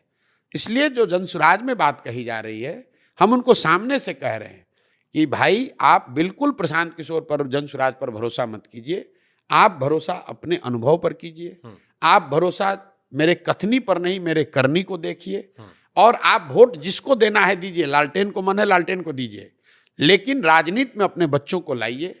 जनसुराज सिर्फ उनसे एक ही चीज मांग रहा है कि आप अपने बच्चों को राजनीति में लाओ। जनसुराज आपको दबा के टिकट देंगे आप मुसलमान? नहीं, दबाने की बात नहीं है, मतलब टिकट देने की बात नहीं। अच्छा रेशो रहेगा। नहीं, मैं आपको बता रहा हूं दूसरी बात, गहराई से समझिए इसको। मुसलमानों की आबादी के हिसाब से बिहार में उनके 40 विधायक होने चाहिए, हैं 19। ये दावा और ये नाकड़े आपको बहुत लोग बताएंगे, हम इसकी चर्चा नहीं करते हैं। मुसलमानों के 19 विधायक इसलिए हैं क्योंकि आरजेडी वाले, कांग्रेस वाले उनको उतना टिकट नहीं देते हैं। जो उनका वोट लेते हैं उनको टिकट नहीं देते हैं। मुसलमान समाज के लिए चिंता का कारण ये है कि आबादी के हिसाब से उनके 1650 मुखिया होने चाहिए बिहार में। बिहार में 1200 से कम मुस्लिम मुखिया हैं। आबादी के हिसाब से 27,500 वार्ड सदस्य मुस्लिम होने चाहिए। 11,000 से कम मुसलमान ही वार्ड सदस्य हैं। वहां पर तो दलों की टिकट की जरूरत नहीं है। ये आंकड़े ये बताते हैं कि मुस्लिम समाज में कहीं ना कहीं राजनीति को लेकर, राजनीति में भागीदारी को लेकर वो संशय, वो डर पैदा कर दिया गया है। और ये डर पैदा किसने किया है? ये डर पैदा किया है जिनको उन्होंने अपना रहनुमा बनाया, ये आरजेडी के लोगों ने उनको ये बता दिया कि भाई तुम हमको वोट देते रहो, हमारे पीछे चलो, हम बाकी चिंता तुम्हारा करेंगे। तो मैं मुसलमानों को जाकर ये बता रहा हूं कि भाई तुम कांग्रेस के पीछे चलो, आरजेडी के पीछे चलो, प्रशांत किशोर के पीछे चलो, किसी के पीछे चलोगे तो तुम्हारा नुकसान होगा ही होगा। आपकी जो आबादी है, आपकी जो समस्याएं हैं, वो तब सुलझेंगी जब आप अपने बच्चों को राजनीति में लाएंगे, उनको काबिल बनाएंगे, उनको राजनीतिक सलाहियत सिखाएंगे, तभी आपका सुधार हो सकता है। जन सुराज वो प्लेटफॉर्म है जहां आप अपने बच्चों को लाइए। आपको राजनीति में प्रशिक्षण चाहिए, राजनीति में आपको आगे बढ़ाने वाला चाहिए, तो जन सुराज आपके लिए वो करेगा। आप जो कह रहे हो बिल्कुल जायज बात है, क्योंकि हम क्लोजिंग पे बिल्कुल हम हैं। उनका जो सवाल मेरा था वो ये था कि आप मुसलमानों की बात समझा रहे हो, ये सत्य है, या आप बाकी पिछड़ों को समझा रहे हो? वो ये कह रहे हैं कि ये बात आप अपनी जात वालों को क्यों नहीं समझाते, सवर्णों को, जो बीजेपी का वोटर है। अरे मेरे भाई, मैं अगर सुनो, ऐसा है कि अगर मैं 5300 गांव में गया हूं तो यहाँ पर सबसे बड़ी आबादी यादवों की है, तो मैं तो सबसे ज्यादा यादवों के गांव में जाकर भाषण दिए है मैंने। अगर 12% आबादी सवर्णों की, तो सवर्णों के गांव में भी जाकर बोल रहे हैं। लेकिन सवर्णों के गांव में जाकर लालू जी के खिलाफ बोलने का क्या मतलब है? लालू जी के बारे में बोलने क्या मालूम है? तो पहले से लालू जी के बारे में जानता है। सवर्ण को ये बताना है कि भाई तुम मोदी जी का भाषण सुनकर, गुजरात का विकास का कहानी सुनकर क्यों अपने बच्चे को मजदूर बना रहे हो। ठीक उसी तरीके से जब मुसलमानों के पास जा रहे हैं तो उन्होंने जिसको अपना रहनुमा माना है उसके बारे में तो बताएंगे भाई। मुसलमानों के बीच में जाकर मैं मोदी जी की क्या चर्चा करूंगा? तो ऐसे ही उनकी बात नहीं सुनना चाह रहा। मुसलमानों और पिछड़ों के दिल में एक सवाल और आता है जी कि प्रशांत किशोर पर ईडी छापा क्यों नहीं पड़ता, सीबीआई छापा क्यों नहीं पड़ता? काहे नहीं मोदी जी उनको डायरेक्टली टारगेट करते? ठीक बात है। उसकी एक वजह यह है, प्रैक्टिकल जो है, कि प्रशांत किशोर किसी पद पर कभी रहे ही नहीं है। तो आप किस बात पर छापा डालोगे? हमारे पास है क्या जहां आप बैठकर मेरा इंटरव्यू ले रहे हैं? ये पटना के सबसे अच्छे प्रॉपर्टी में इसकी गिनती हो, बहुत बड़े लोगों का प्रॉपर्टी है। प्रशांत किशोर का तो कुछ नहीं, उन्होंने डोनेट किया है, हम यहाँ के रहते हैं, काम करते हैं। प्रशांत किशोर पैदल चल रहे हैं तो क्या छापा डालोगे? हमारा बैंक अकाउंट देख लो। केजरीवाल जी भी हवाई चप्पल पहने कह रहे थे, नहीं आज जेल में इतने दिन से निकल भी नहीं क्यों पा रहे। नहीं, लेकिन वो तो मुख्यमंत्री बने। हाँ, लेकिन सुनिए, ऐसा है, कागज में उनका नाम नहीं था। ऐसा है कि जब तक केजरीवाल जी किसी पद पर नहीं थे तब तक तो ईडी का छापा नहीं पड़ा था। लालू जी जब संघर्ष कर रहे थे तब तो ईडी का छापा नहीं पड़ा था। सोनिया गांधी पर तो ईडी का छापा नहीं पड़ा है, तो इसका मतलब है कि वो भाजपा के एजेंट हैं। अगर ईडी का छापा पड़ना ही सर्टिफिकेट है तब तो कांग्रेस के किस बड़े नेता के घर पर छापा पड़ा? जरा नाम बताइए तो हमको। तो इसके पीछे आप तो दोनों में रहे हैं। नहीं, आप मुझे बताइए ना भाई। अगर ईडी के छापा पड़ने को ही सर्टिफिकेट मान लिया जाए तो क्या सोनिया गांधी के घर पर, क्या कांग्रेस के कोषाध्यक्ष के घर पे, या कांग्रेस के किस बड़े नेता के घर पर ईडी का छापा पड़ा? जरा बताइए तो। दिल्ली में हो सकता है पिछले दरवाजे कोई दोस्ती हो। अब फिर आप बताइए। आप अपनी बात अपने जाल पे खुद फंस गए। देखिए बंगाल जो स्टेट वाली पार्टियां हैं, सेंट्रल पार्टियों, सुनिए देखिए, अब आप उछल के, भाई भाजपा को सबसे ज्यादा खतरा किससे है? कांग्रेस से है ना।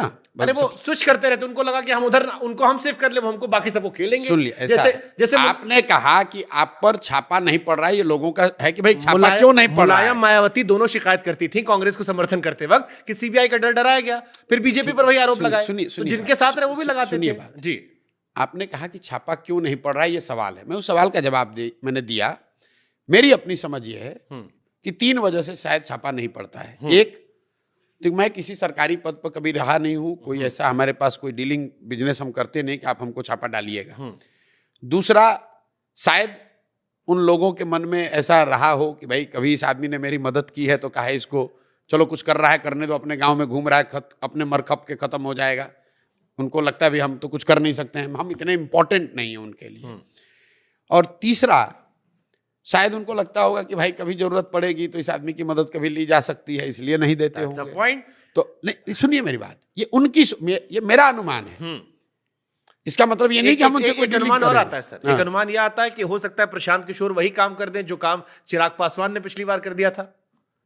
तो भैया यहाँ पर आप आखिर में तो आपने कहा दुश्मन तो हमारा दोस्त। आपने कहा कि आप सवर्णों को ये नहीं सिखा रहे। हाँ, तो मेरे भाई, अगर सवर्ण का वोट जन सुराज को मिल रहा है जैसा कि ट्रेडिशनल जो सेंस है, तो उससे सबसे बड़ा नुकसान किसका होगा? अगर सवर्ण बिहार में जन सुराज को वोट दें तो उससे सबसे बड़ा नुकसान, राजनीतिक नुकसान किसको होगा? सवर्ण को आप सिखा कहा रहे हैं आपको वोट दे? अरे भाई, आप तो पिछड़ी जातियों में, मुसलमानों में जाकर सबसे ज्यादा हल्ला बोल कर रहे हैं, अरे उनको टिकट दे रहे हैं, उनको अध्यक्ष बना रहे हैं, तो आपको वोट तो वहीं से मिलेगा जो किसको? आरजेडी का वोट है हार्डकोर। आरजेडी को पिछड़ा कब से वोट देता है? अरे नीतीश जी का 2 ही पार्टी अपडेट कर रहे हैं। अरे भाई नीतीश जी तो भाई तो भाजपा का ही नुकसान होगा ना। तो भाजपा तो पिछली बार भी आरोप लगा था नीतीश जी कमजोर कर रही थी ताकि उनका सीएम बन जाए। तो भाजपा वाले मुझे खड़ा करके अपना ही नुकसान करा रहे हैं। सकता है आपके साथ मिलकर सरकार बना ले। चलिए ठीक है, अब आखिरी एक थोड़ा सा देखिए, हंसी मजाक का सेगमेंट है। शंकाओं का तो कोई अंत नहीं है, और मैं कितना भी कुछ कहता रहूं, जिसको जो कहना है वो कहेगा। सही बात, अल्टीमेटली सत्य की एक अपनी ताकत है। सही बात है। और सत्य ये है कि हमने अपना जीवन अभी 8 साल 10 साल जो भी लगे वो बिहार को सुधारने के लिए लगाया हुआ है। कोई भी प्रलोभन किसी भी तरह का वो मुझे इससे डिगा नहीं सकता है। ना कोई डर, ना कोई प्रलोभन, ना कोई प्रेशर मुझे इससे डिगा नहीं सकता है। मैं जो कर रहा हूं यही करता रहूंगा। आखिरी 1 मिनट, कुछ सवाल हमने रखे, इसमें 1 लाइन का जवाब आपको समझाना है। ये जनता के सवाल थे, बिहार को ज्यादा नुकसान किसने पहुंचाया, नीतीश जी ने या लालू तेजस्वी परिवार ने? दोनों ने मिलकर। इन दोनों से ज्यादा नुकसान बिहार को पहुंचाया है कांग्रेस और भाजपा ने। क्योंकि लोगों को ये पता नहीं है, लालू जी अपने दम पर सिर्फ बिहार एक ही बार जीते। नीतीश कुमार आज तक बिहार अपने दम पर नहीं जीत पाए। इन दोनों को जनता पर थोपे रखने की जिम्मेवारी जो है वो कांग्रेस की है। कांग्रेस ने चंद सांसदों के लालच में बिहार को लालू के हाथ में बेचा। आज भाजपा वही कर रही है। 12-15 सांसदों के लिए, अपने समीकरण के लिए उन्होंने बिहार की जनता को नीतीश के हवाले करके छोड़ दिया है भुगतने के लिए। ठीक है, ज्यादा डेमोक्रेटिक कौन है, नरेंद्र मोदी या ममता बनर्जी? ज्यादा डेमोक्रेटिक कौन है? हमने कहा थोड़ा ट्विस्ट दे। मतलब फिनिश लाइन पर आपको देखना पड़ेगा। लेंस लगा तो करके डेमोक्रेसी ज्यादा डेमोक्रेटिक मैं वही तो कह रहा हूँ, एकदम जैसे होता है ना टाई हो गया। अब लेंस लगा कर देखना पड़ेगा थर्ड एम्पायर को भेज तो के। अंदर से देखिए ना। नहीं, देखिए नेताओं में इस तरह के कंपैरिजन का कोई मतलब नहीं है। ठीक है। दूसरी बात है कि ममता बनर्जी मुख्यमंत्री हैं, नरेंद्र मोदी प्रधानमंत्री हैं। उस नजरिए से भी ममता बनर्जी कितनी ऑटोक्रेटिक होंगी वो जब प्रधानमंत्री बनेंगे तब देखा जा सकता है। तो मोदी जी की तुलना अगर हो तो इंदिरा गांधी से की जा सकती है, ममता बनर्जी से तुलना तो कैसे की जाएगी? ममता दीदी खिलाफ आप नहीं जा रहे सर? नहीं, क्योंकि ममता बनर्जी मुख्यमंत्री हैं, खिलाफ और पक्ष की बात नहीं है। आप मुख्यमंत्री की तुलना कर रहे हैं प्रधानमंत्री के तौर पर। मैं तो पार्टी के अंदर डेमोक्रेसी की बात कर रहा हूं, स्टाइल ऑफ वर्किंग में डेमोक्रेसी। मैं तो देश के हिसाब से बात ही नहीं कर मैं रहा। आपको बता रहा हूं, किसी भी पार्टी में बाय इन लार्ज कहीं पर यहाँ इंटरनल डेमोक्रेसी है नहीं। वो थोड़ा कम या ज्यादा ठीक बात, एक ही बात है। ठीक बात। योगी आदित्यनाथ और अमित शाह में आपकी नजर में, बिकॉज अब मैं आपसे जनस्वराज से थोड़ा हटकर ही पूछ ले रहा हूं ज्ञान लेने के लिए, आपकी नजर में बीजेपी का फ्यूचर कौन है? क्योंकि अभी बड़ा चर्चा चल रही है कि कुछ अंदर खाने चल रहा है। देखिए, ये सवाल पहले भी पूछा गया है दूसरे शब्दों में, नॉट एज दिस ऑब्जेक्टिव कि ये होंगे कि ये होंगे। मैं ये नहीं जानता हूं कि कौन होगा। मैं इतना जानता हूं कि भाजपा का लीडर जो भी होगा वो नरेंद्र मोदी से ज्यादा हार्डलाइनर होगा, क्योंकि उनकी लीडरशिप की ट्रेजेक्ट्री बिल्कुल क्लियर है।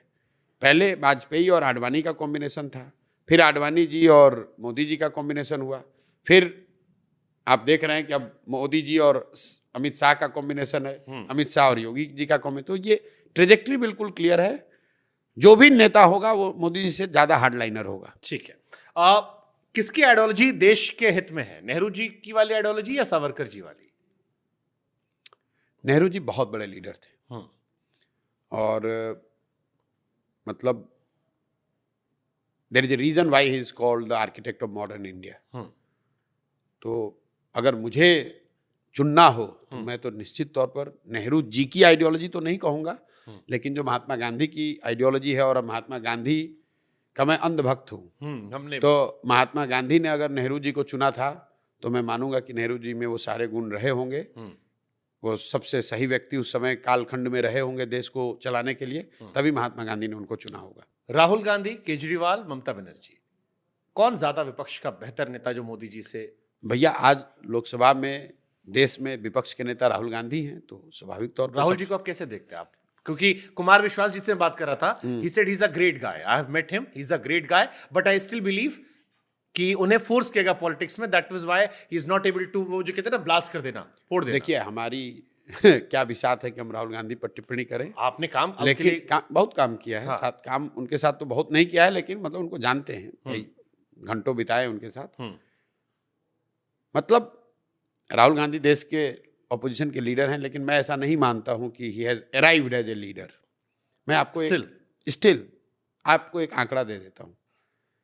इंदिरा जी की सबसे बड़ी हार हुई 1977 में, तो उस सबसे बड़ी हार में इंदिरा जी के नेतृत्व में कांग्रेस को 154 सीट मिला था। राहुल जी के नेतृत्व की ये सबसे बड़ी जीत है कांग्रेस की, उनको 99 सीट मिला है। That tells you the difference, that tells you the distance he has to cover. But they are celebrating for that कि इस नो, बार आप मैंने जो बात कहनी थी कह दी। आप सेलिब्रेट करें, रोए, रिफ्लेक्ट करें, वो आपका निर्णय है। ठीक।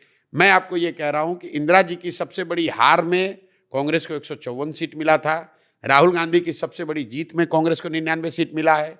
That shows the distance Rahul Gandhi has to cover as a leader to emerge as the popular choice of the country. Second last question, Narendra Modi और अटल बिहारी वाजपेयी में बीजेपी का सबसे बड़ा नेता कौन आपको लगता है versus ये तो भाई बीजेपी वाले ही आपके हिसाब बताएंगे। से? तो आप एनालिस्ट नहीं, एनालिस्ट तो मैं हूं नहीं, ये तो वही लोग बताएंगे कौन। ठीक है। बड़ा नरेंद्र नेता मोदी होगा। क्या इस चुनाव के बाद कमजोर हुए हैं, डिक्लाइन शुरू हुआ अभी, या नहीं, आपको ये- लगता है कि ही विल कम बैक नहीं, स्ट्रॉन्गर? मोदी जी इससे पहले भी मैंने आप इंटरव्यू आप उठाकर देख लीजिए, सारे आंकड़े डेटा बता रहे हैं, एनालिटिक्स बता रहा है कि मोदी जी की जो फॉलोइंग थी, जो उसकी इंटेंसिटी ऑफ सपोर्ट थी, वो पिछले 4-5 सालों से कम हो रही है।